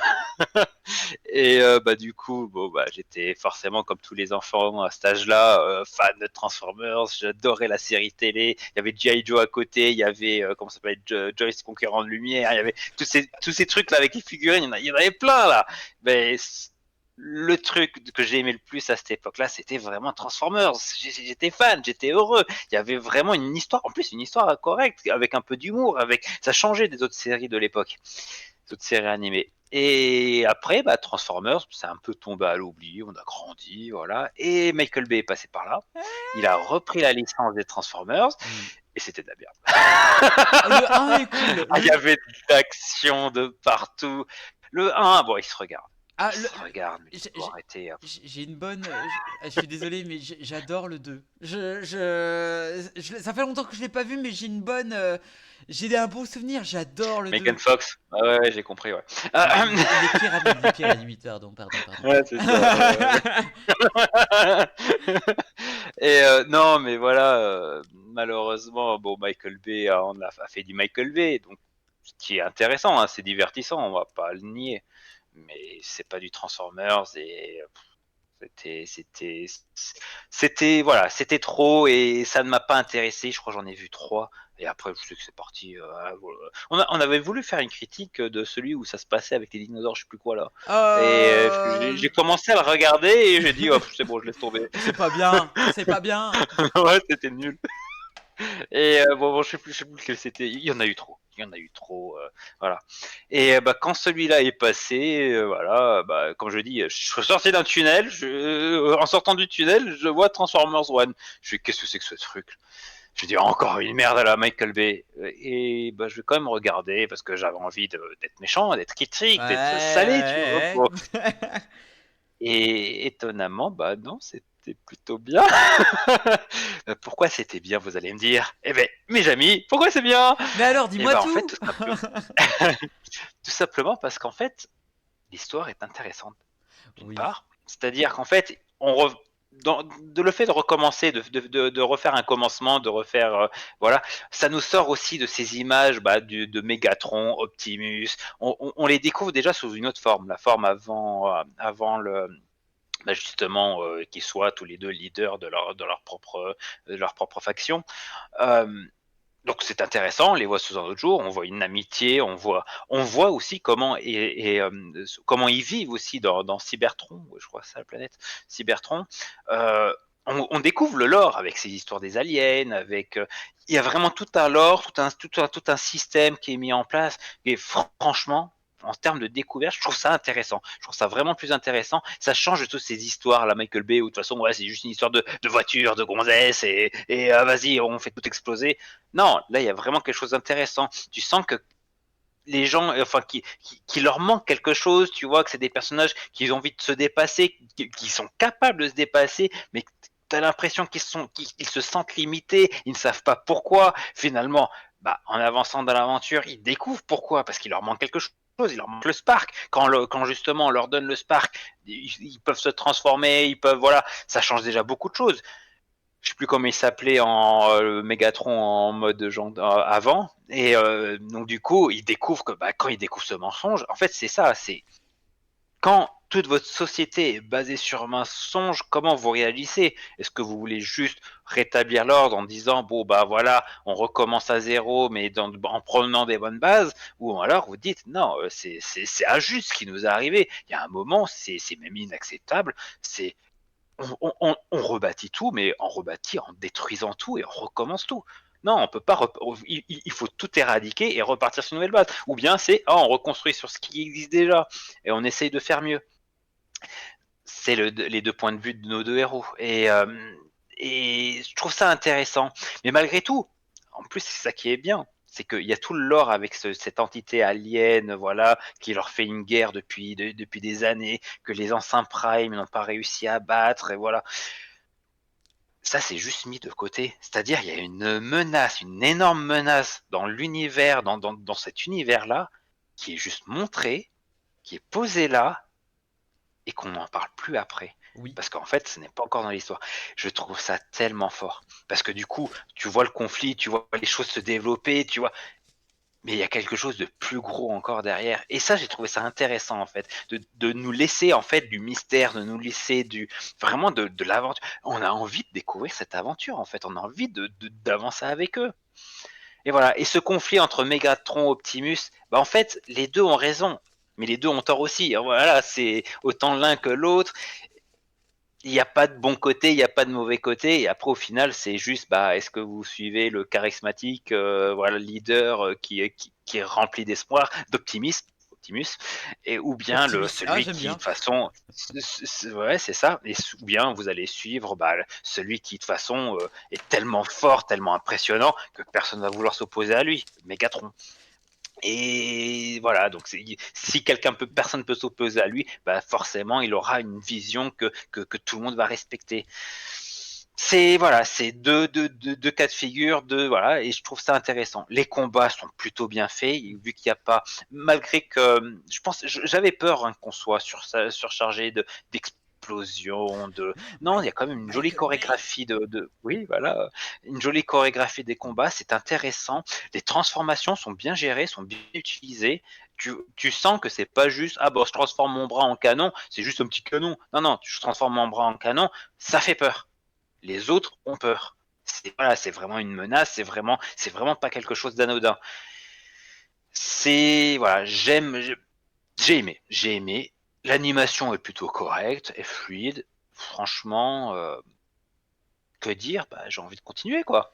Et franchement, j'aurais été un gamin à cette époque-là, enfin à notre époque, en voyant ça, comme moi à mon époque, j'aurais envie d'acheter les jouets. Et ce qui est incroyable, vraiment incroyable, moi qui connais bien l'or du coup, ils ont mis tellement, mais tellement de vrais Autobots et Decepticons, les vrais personnages, tellement bien réalisés, tellement bien faits, plein. En fait, un fan comme moi, mais il est émerveillé, il fait oh mais il y a tel personnage, ah mais il y a tel personnage, ah mais il y a tel personnage, mais de partout en fait, et c'est incroyable. Et c'est plutôt fidèle et franchement pour le travail accompli, pour le fait de réveiller cette nostalgie dans ce vieux fan en moi que Michael Bay n'a pas réussi hein. Vraiment, alors pourtant il avait Il va à fond. littéralement Enfin, à 6-8 films, je sais plus, pour le faire. Voilà, il a cinq pas réussi à films. réveiller ça chez moi. Et là, en un film, ils ont réussi. Franchement, c'est du beau travail. Et j'espère que. Après, c'est pas un chef-d'œuvre non plus. Hein. Me faites pas dire ce que j'ai pas dit. Mais voilà, c'est pour du divertissement. C'est un divertissement plus, on va dire que voilà. C'est contrairement à Michael Bay, c'est juste un divertissement où tu regardes ça, tu l'oublies vite de ton cerveau. Là, c'est un divertissement, mais t'as envie de suivre, t'as envie de participer à l'aventure. Donc, je pense que notre jeunesse, parce que ça reste quand même aussi un film aussi dédié à notre jeunesse, va se laisser entraîner et c'est quelque chose que oui, je recommande. Ça les prend pas pour des idiots et ça les prend pas non plus pour des gens voilà des gens qui aiment juste du gore et de l'explosion pour rien quoi. Donc voilà, je le recommande et voilà, je pense que les jeunes vont passer un bon moment et les nostalgiques comme moi aussi. Donc voilà, il manque plus qu'un Denver One. On l'attend tous, évidemment. Du coup, je vais prendre la main. Eh bien, moi, je m'attendais peut-être à être déçu. Et en fait, déçu parce que je me suis dit, c'est un Transformers, mais j'entends quand même du bien. Je me suis dit, allez, c'est parti. Et j'ai passé quand même un moment. C'est pas le film de l'année, ce n'est pas le meilleur film d'animation, mais putain, vous passez un très bon moment dessus. Alors, il y a un truc qui m'a fait kiffer de fou, c'est le train. Le question du transport de train qui, en espèce de, t'as l'impression que, en fait, les lignes se construisent d'elles-mêmes dans un espace aérien de tunnel ou peu importe. Et moi, je trouve que j'adore le concept, génial. Je trouve, on n'en voit pas assez. Et le fait que cette espèce de Cybertron, et c'est vraiment une ville dantesque où ça va et vient sur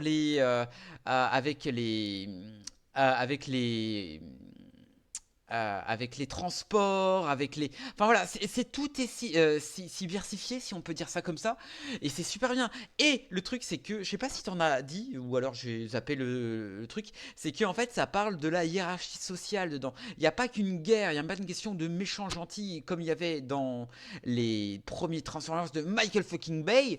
Je t'en voudrais toujours, Michael Bay d'ambulance, c'est de la merde. Voilà, bon bref. Et du coup, Et du coup, le fait que ils ont commencé au même niveau Optimus Prime et de Megatron, ils étaient super potes et moi je trouvais vraiment très très liés, très on y croit vraiment cette amitié. Petit bémol, je trouve que même avec la révélation qui est en milieu de film, voire un peu plus milieu de film, je trouve que Megatron se détache beaucoup trop de l'amitié et il va beaucoup trop dans la révolte et c'est un peu dommage en fait.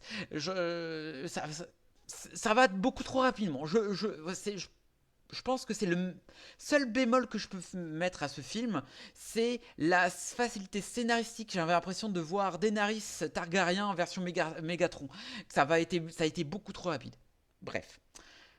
Cependant, je trouve, je sais pas si si tu l'as vu en VO ou en VF. Moi, je l'ai vu en VF. Je trouve que la VF est très très bien. Je l'ai vu Bon. en VO. Ah bon moi je trouve vraiment très très bien la voix, les voix françaises marchent très bien même si il y a du star talent mais c'est quand même acteur et ça marche très très bien. La voix de Bumblebee est aussi agaçante que génialissime. Optimus Prime qui a vraiment c'est la voix de Crimson Swords aussi de Batman et de Superman, enfin surtout Superman, enfin bref voilà. Et ça colle très bien au personnage. C'est même l'humour en fait marche et tu vois l'évolution des personnages de par leur complicité et aussi de par paf avec la cassure des personnages de par la révélation qu'ils apprennent avec les vieux de la vieille des vieux combattants et aussi gros point fort et je me suis dit bon ok il est sympa mais sans plus mais il arrive à être sympa. Pourquoi ? Parce que la scène, il y a une scène à la fin qui, je trouve, j'étais bouche bée. La scène de Scar. Voilà, encore Scar. Voilà, c'est, je trouvais, je me suis dit, ah bah ouais non mais oui, par le pouvoir de l'ami. Quoi ? Pardon ? Je m'y attendais tellement pas à cette scène de Scar. Je ne peux pas dire c'est du spoil sinon, mais je l'ai trouvé vraiment bouche bée. Ça m'a décroché la mâchoire. J'ai dit ah ouais d'accord ok ce film d'animation de jouets c'est des putains de jouets ils m'ont quand même décroché la mâchoire. Et la scène où par le pouvoir du scénario mais qui marche très bien parce que on te bouscule. Un film de jouets te bouscule. C'est un truc de fou, de malade. Et c'est génial. Ça marchait. Le pouvoir du scénario a marché sur moi. Et il marchera sur vous. Parce que tu vous y attendez pas. Et c'est c'est super bien fait. Voilà, c'est vraiment une des. Je crois que c'est une des rares scènes de cette année qui m'a mis un gros coup de poing dans la gueule. Voilà. C'est tout ce que je peux vous dire. C'est génial. Marion, est-ce que tu l'as vu ? Mais bien sûr que tu l'as vu, Marion. Non. Oh là là, mais Marion, c'est le genre de personne qui va regarder un film des années 20, polonais en noir et blanc, sous-titré français. Mais voilà, c'est une vraie cinéphile. Enfin bref, j'ai passé un très très bon moment. Non, un très très bon moment sur le film, enfin voilà. Et d'ailleurs, petite année, c'est l'anecdote de Spherox. Wouh. Eh bien, sachez que le film a récolté, pour un budget de 175 millions de dollars, a récolté 125 millions. C'est un petit vide pour l'instant, mais pas sûr que ça... C'est que la première semaine. C'est que la... Alors, deux c'est semaines, sorti plutôt aux États-Unis. Ouais, au mondial. À voir. À voir, je suis pas sûr, mais donc voilà. C'était l'anecdote de Spherox. Wouh. Voilà, merci, chez le jingle, merci beaucoup. Faut pas oublier que le premier Spider-Man a eu un petit bide aussi, au début. Après, oui, après, faut voir, hein, mais... C'est sa sortie en VOD qui l'avait fait décoller. Oui, effectivement, c'est sa sortie et le bouche à oreille qui était excellentissime. Ouais. Donc du coup, voilà. alors, C'est le problème des films d'animation. Hein. Les films d'animation, pour décoller, ont vraiment du mal. Donc, s'il n'y a pas un grand réalisateur, enfin un grand nom derrière, genre les Ghibli, les studios Ghibli ou les trucs comme ça, déjà c'est compliqué. Et pour décoller, si c'est pas derrière du DreamWorks, comment ça s'appelle, enfin les studios qu'on connaît, voilà, c'est compliqué. Et là, ce film-là en plus, les gens ils ont en tête les Transformers de Michael Bay, donc ils n'ont pas forcément envie d'aller voir. Mais je pense que le bouche à oreille va le faire remonter et du coup. Il y aura peut-être plus de gens qui vont aller voir le 2 que le premier, au cinéma, en tout cas. Je pense que ça va faire un effet Spider-Man. Il y a peut-être moyen, mais j'espère vraiment que ce genre de choses va se concrétiser et que ça va. Je pense, il me semble que ça se passe avant les premiers Transformers, ou alors c'est pas canon, mais je sais plus comment ça se passe. Mais donc, du coup. Je commence à fatiguer, hein. Ah bah oui, hein. Voilà. Donc du coup, allez voir le film. C'est trop bien pour un film de jouets comme Toy Story. Et ah oui, parce que c'est le même réal que Toy Story 4. Voilà, c'est tout ce que j'ai à dire. Voilà, c'est génial. Ça se ressent, voilà. Bref, allez voir le film. Décidément, 3 bons films à voir. Bon, c'est le plus faible celui-ci, mais 3 bons films, mais il est excellent. Bref, messieurs, dames, je vais vous parler du dernier film d'animation de cette soirée. Et je vais vous parler de Flo. Et c'est parti pour la bande-annonce. Yeah. Merde, attendez. Oh, je bug. C'est bon.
Ah, c'est trop mignon! Ah, je crève d'amour!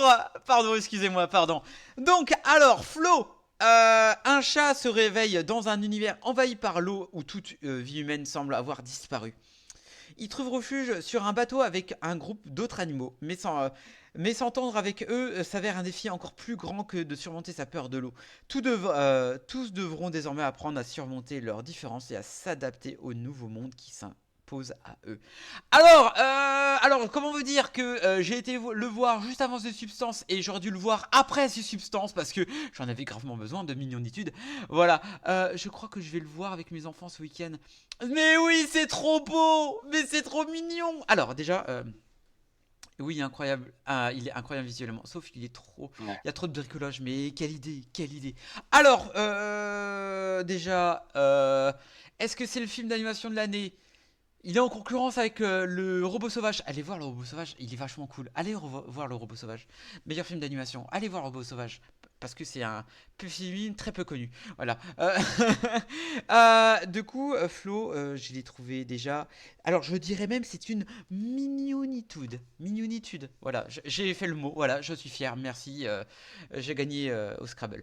Alors, déjà, je trouve que pendant 1h23, le film vous propulse dans un monde où John part. Voilà, John, voilà. Il a entendu chat.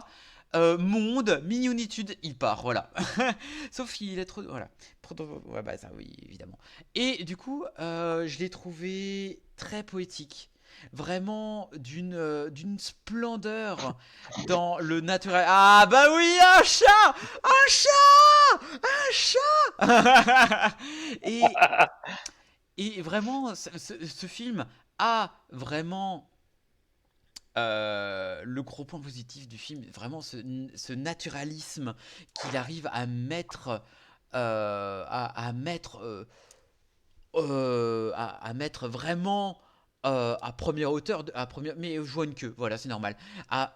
Comment pourrais-je vous dire, à mettre en avantage, mais c'est très agréable à voir, c'est simple à comprendre et sans parole. En 1h23, vous n'avez même pas une seule ligne de dialogue.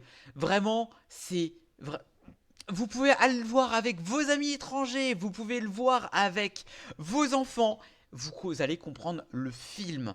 Alors, de degrés différents, parce que quand tu es adulte, tu vas comprendre, surtout une scène, tu vas comprendre.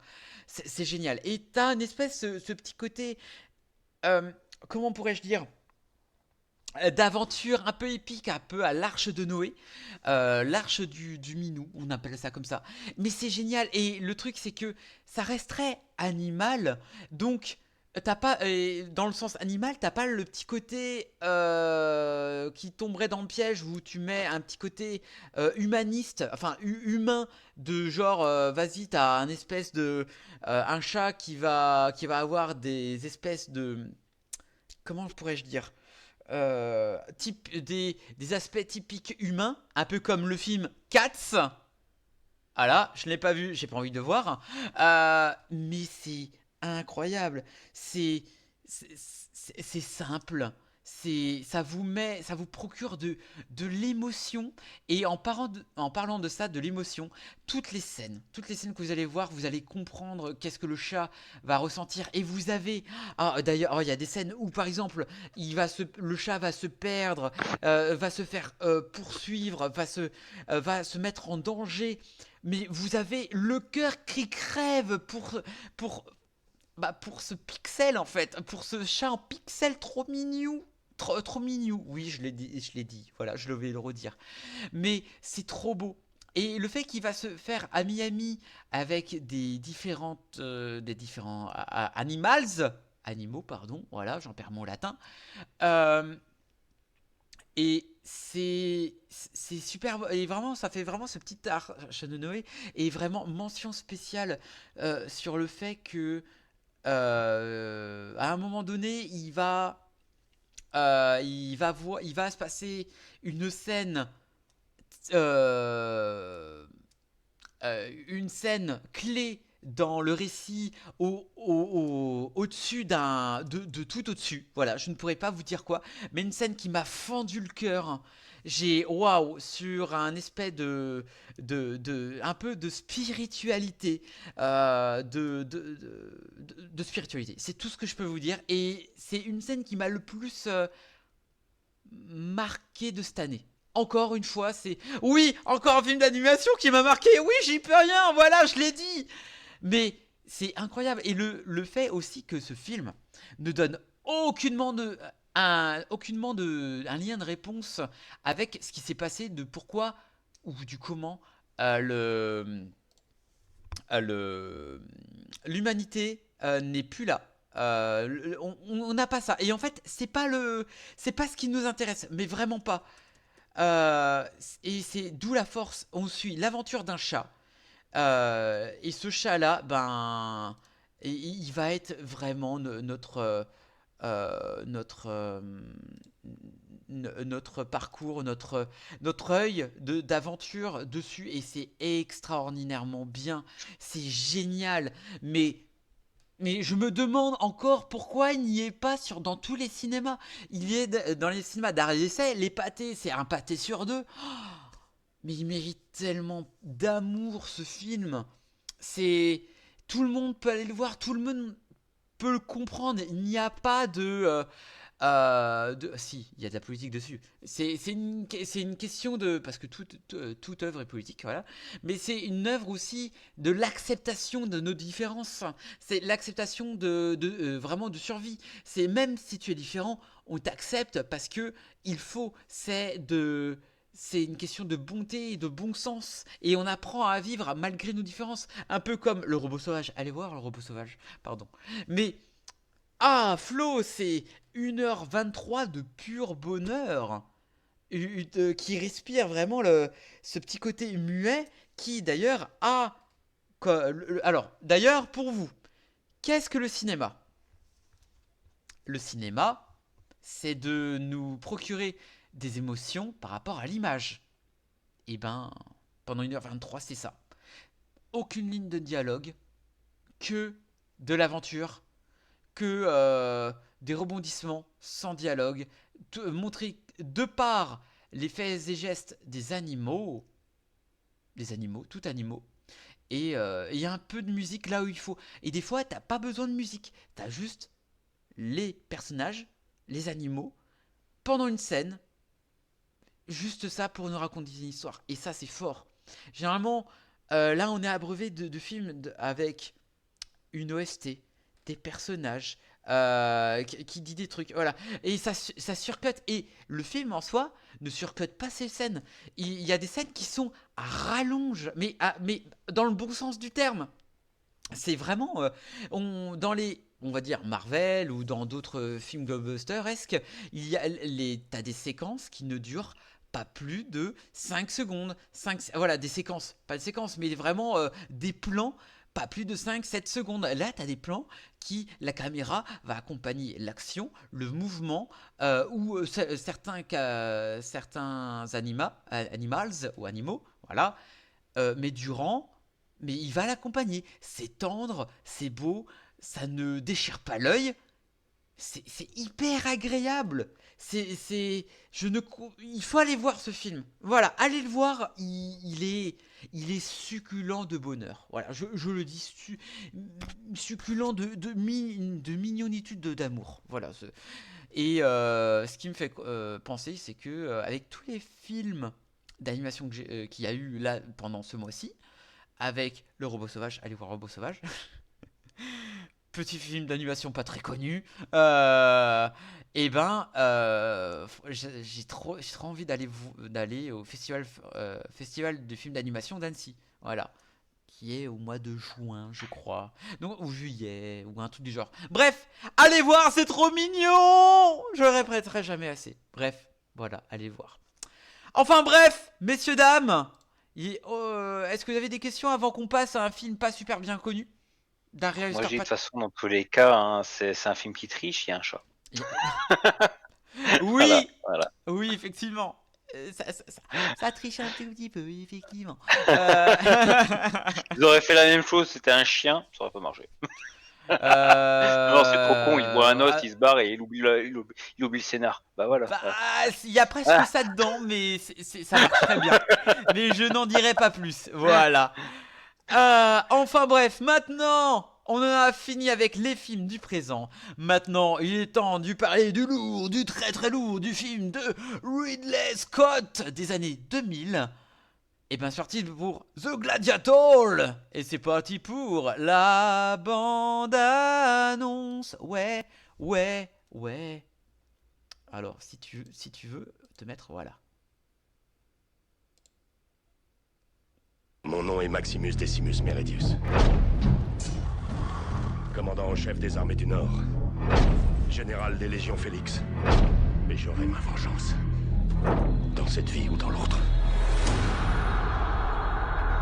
Mère bien-aimée, indique-moi comment les dieux voient mon avenir. Je veux que tu deviennes le protecteur de Rome à ma mort. Maximus. Garde! Tu les retrouveras. Mais pas encore. Je suis Proximo. J'ai payé cher le droit de profiter de votre mort. Nous pouvons malheureusement pas choisir notre mort, mais nous pouvons décider comment aller à sa rencontre. Je gagnerai la foule. Je lui donnerai quelque chose qu'elle n'a jamais vu. Gladiateur, je vous salue.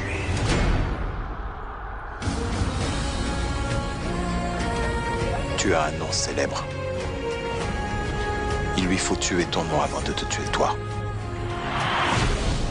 Aujourd'hui, j'ai vu un esclave devenir plus puissant que l'empereur de Rome. Et je suis à leur merci, avec comme seul pouvoir d'amuser la plèbe. C'est le pouvoir. Le général, qui est devenu un esclave. L'esclave qui est devenu un gladiateur. N'êtes-vous pas rassasiés? Le gladiateur qui a défié un empereur.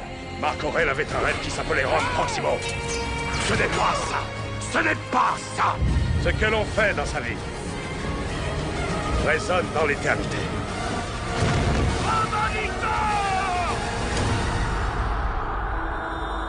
Aujourd'hui, je n'ai plus qu'une vie à prendre. Et j'en aurai fini. Alors prends-la tout de suite.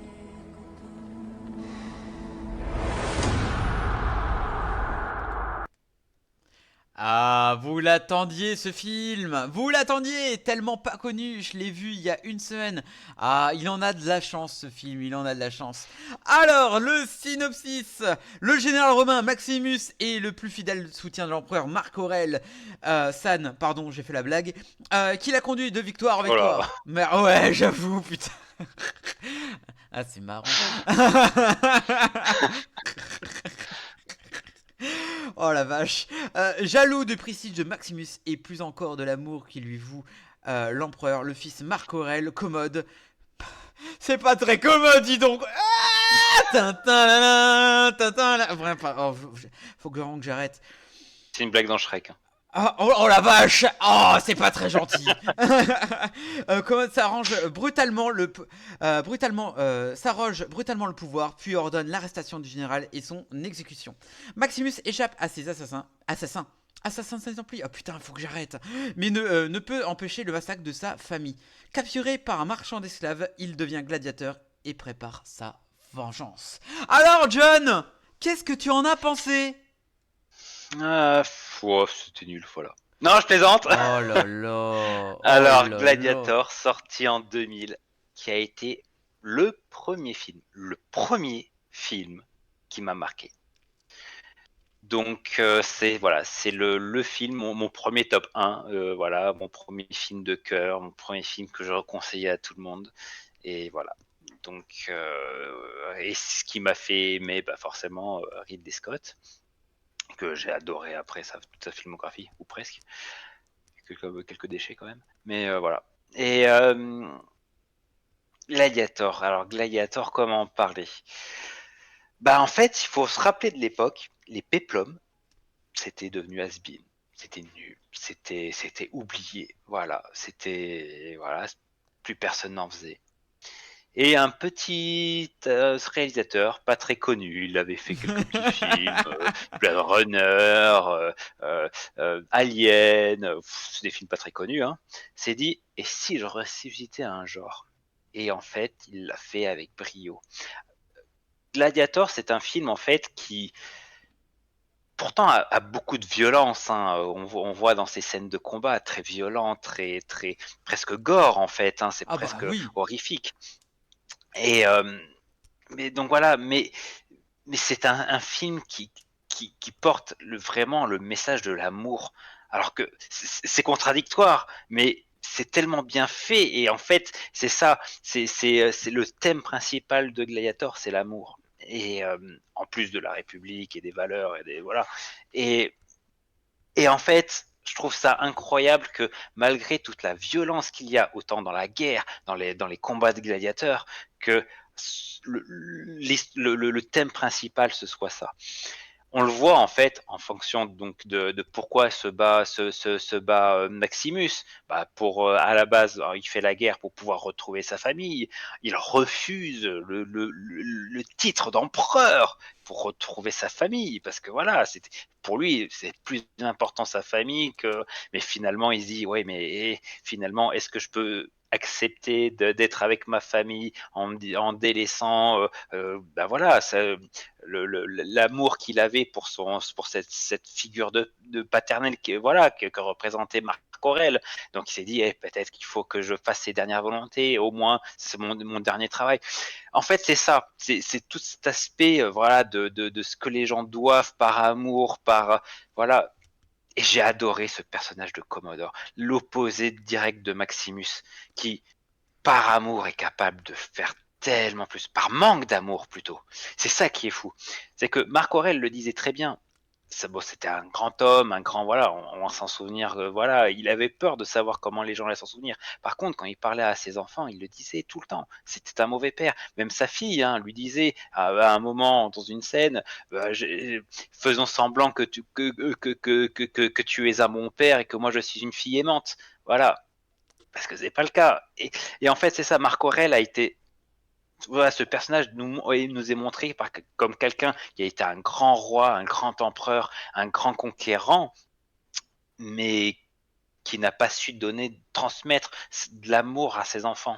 Et ses enfants qui ont manqué ça.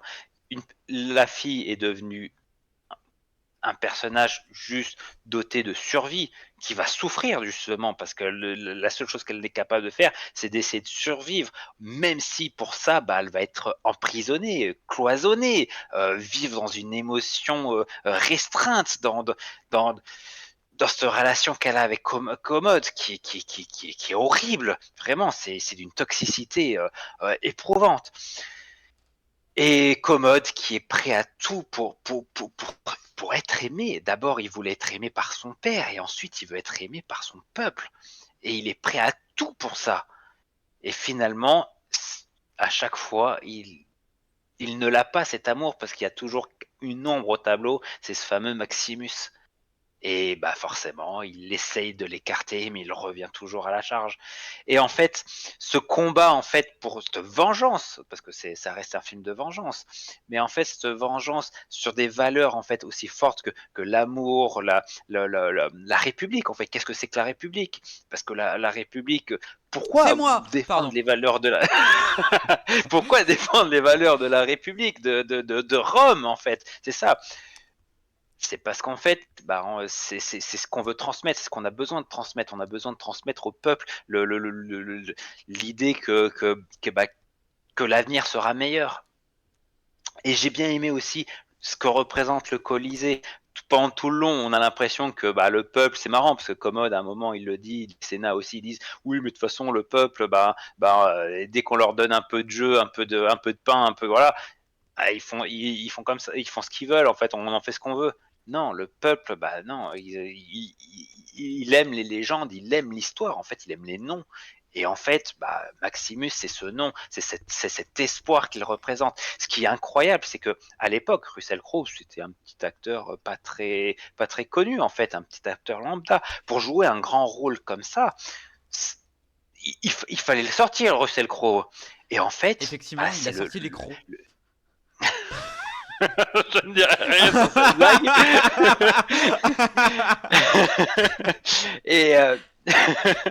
Et franchement, c'est un acteur qui en fait finalement représente ce qu'est le peuple en fait, ce que c'est que un être presque lambda. Alors c'est un général, hein, mais c'est un être presque lambda. C'est un être qui juste un fermier. Il veut juste vivre paisiblement dans sa ferme avec sa famille. Mais de cet être lambda, en fait, en vient quelque chose de grand, parce qu'en fait, c'est ça aussi Rome, c'est ça la République, c'est que, en fait, notre voix, nous-mêmes, en fait, on est beaucoup. Notre désir de liberté, notre désir de... Voilà, c'est énormément... C'est énorme, c'est un pouvoir énorme. Et c'est ce que représente justement Maximus. Il représente le peuple de Rome, et voilà. Et le fait de... le fameux rêve qui était Rome. Et... franchement, voilà, incroyable. C'est énormément de valeur à partager. Des scènes extraordinaires, une épopée, mais incroyable. Ça a vraiment réveillé le péplum. Les combats dans l'arène sont des imageries, mais franchement, on en prend plein la vue. Malgré que ça soit de l'horreur, hein, c'est fou. Hein. C'est presque... Et c'est marrant, c'est que c'est presque de la violence poétique en fait, parce que c'est filmé. Il ne voulait pas le faire, il ne voulait pas le faire parce que forcément je suis fan de ce film, donc j'ai version DVD avec les commentateurs du réalisateur et tout ça. Donc Ridley Scott ne voulait justement pas que. C'est pour ça qu'il a voulu faire cette violence, la violence la plus brute possible, justement pour montrer l'horreur de la guerre. Il voulait pas non plus que les gens aiment en fait la violence. Il voulait pas trop comment dire, embellir la violence. Mais quand même, c'est filmé d'une manière, mais tellement, surtout dans le Colisée, c'est tellement filmé de manière, en fait, incroyable que, en fait, ça rend des images, malgré la violence, des images magnifiques. On a vraiment cette immensité du Colisée, on a vraiment, même Rome, quand la scène où en fait, comme mode rentre dans Rome, on voit aussi cette immensité de Rome, de ce que ça représente en fait. Rome, c'est énorme en fait. C'est ce que j'ai aimé aussi, la manière de filmer. On voit en fait ce qui a de l'importance et ce qui n'en a pas. Dans toute cette grandeur, le Colisée a énormément d'importance. Voilà. Et il y a un autre truc qui a une énorme importance dans ce film, c'est la musique. Oh Hans putain, Zimmer. incroyable. Aujourd'hui, Hans Zimmer, franchement, moi j'adore les musiques d'Hans Zimmer, elles me font encore pleurer, encore juste en les écoutant, j'en écoute beaucoup, je les écoute souvent. Mais alors la musique de Gladiator de Hans Zimmer, du moment que je l'entends, je fonds en larmes, parce que ça me rappelle ces scènes, mais juste la musique est tellement entraînante, est tellement poignante. Je pense que le film n'aurait pas la même force sans cette musique. Et franchement, c'était un excellent film, un excellent scénario, une très bonne réalisation avec une musique parfaite. Et ça a coché toutes les cases pour que dans les années 2000, c'était le film qu'il fallait voir et le film qui a marqué une génération, hein, vraiment.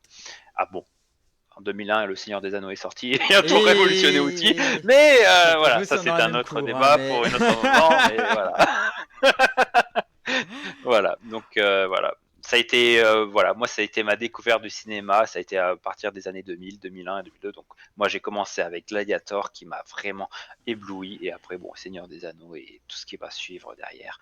Mais voilà, franchement, à voir. Si vous ne l'avez pas encore vu, voilà, je vous recommande d'essayer de le voir. Il passe en ce moment dans les salles parce qu'il y a avant la diffusion de Gladiator 2, donc vous pouvez encore le retrouver en salle. Ou sinon, mais franchement, trouvez un DVD, un Blu-ray, quelque chose, mais regardez ce film parce que voilà. Et je pense que Gladiator 2, malheureusement, ne sera jamais au niveau de ce film-là.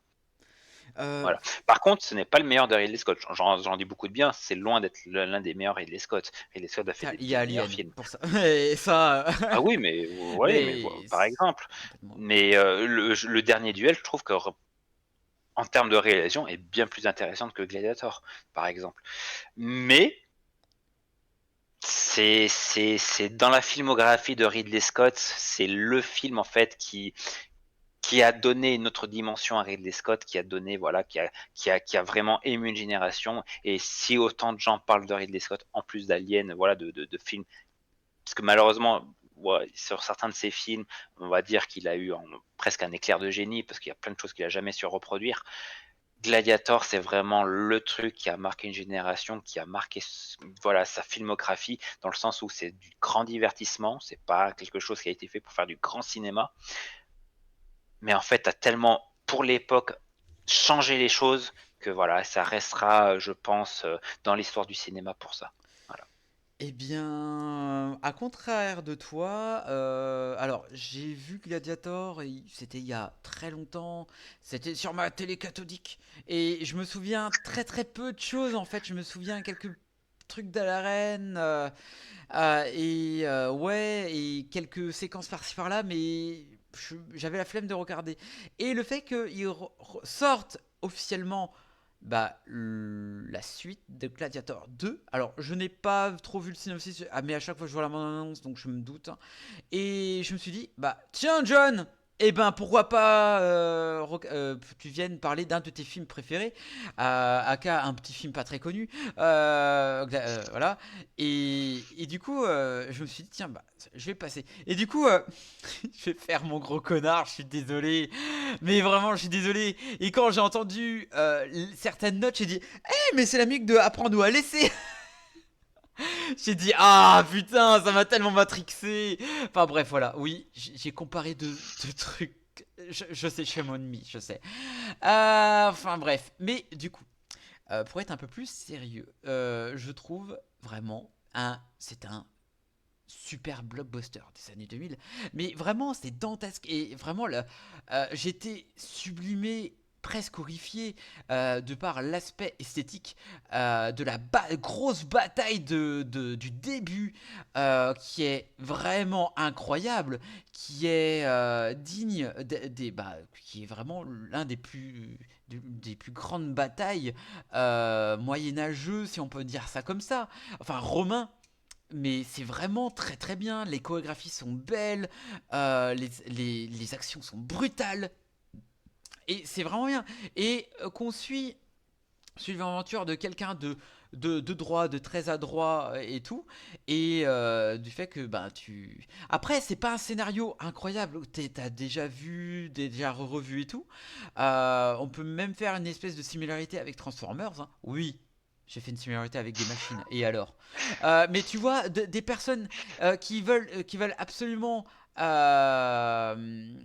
qui sont qui sont dans la même pièce, hein, même pièce, genre l'autre c'est le pile, l'autre c'est la face. Voilà, c'est les mêmes faces du même pièce, mais complètement différentes. Enfin voilà, c'est quelque chose d'intéressant, c'est le fait que, tu vois Joaquin Phoenix qui joue un gros connard alors que c'est vraiment un connard. Dans la vraie vie, voilà, hein, ça c'est digne de son rôle, mais c'est vraiment très très bien emmené et tu as vraiment de l'empathie pour un soldat, tu vois, un soldat qui rêve juste de revoir sa famille, qui fait juste ses missions et que en fait il aura jamais de repos parce que il voudra se venger. Parce qu'il a tout perdu, que ça soit son métier, que ça soit sa famille, enfin sa famille. On verra ce que dira le 2. Mais voilà, t'as la scène où t'as vraiment ce petit côté très beau, où avec le champ de blé, où il pense vraiment revoir sa famille. Il veut vraiment ce petit côté quand il rêve, ce petit côté où le grain de l'imagerie est vraiment modifié, tu le vois, et ça fait vraiment un peu côté, je sais pas, un peu Hercule. Mont Olympe et tout. Enfin, je sais pas si je m'explique bien, mais il y a vraiment ce petit côté un peu fantastique. Voilà, ce petit côté fantastique quand il se met à rêver. Et c'est là que le film nous sort un peu du registre du film historique, qui nous met un peu de fantastique dans les rêves, et c'est super bien emmené en fait, et franchement c'est cool. Et comme tu l'as aussi bien dit, la musique qui accompagne l'action, la musique qui quand il gagne des batailles, quand il se met à rêver, ou quand il y a un moment clé, c'est super bien emmené.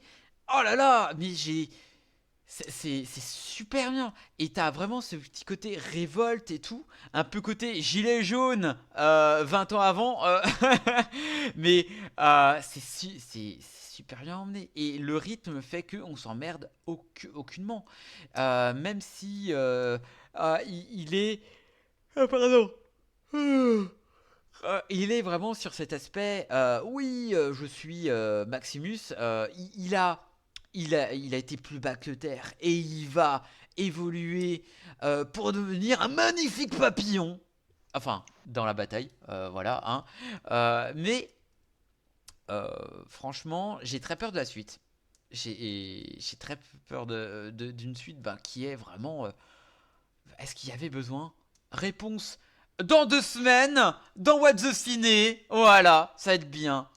Donc du coup voilà, j'ai pas grand chose à redire sur ce film. Tu as déjà redit et je vais pas refaire mon émerveil sur ce film. C'est super bien, les acteurs sont incroyables.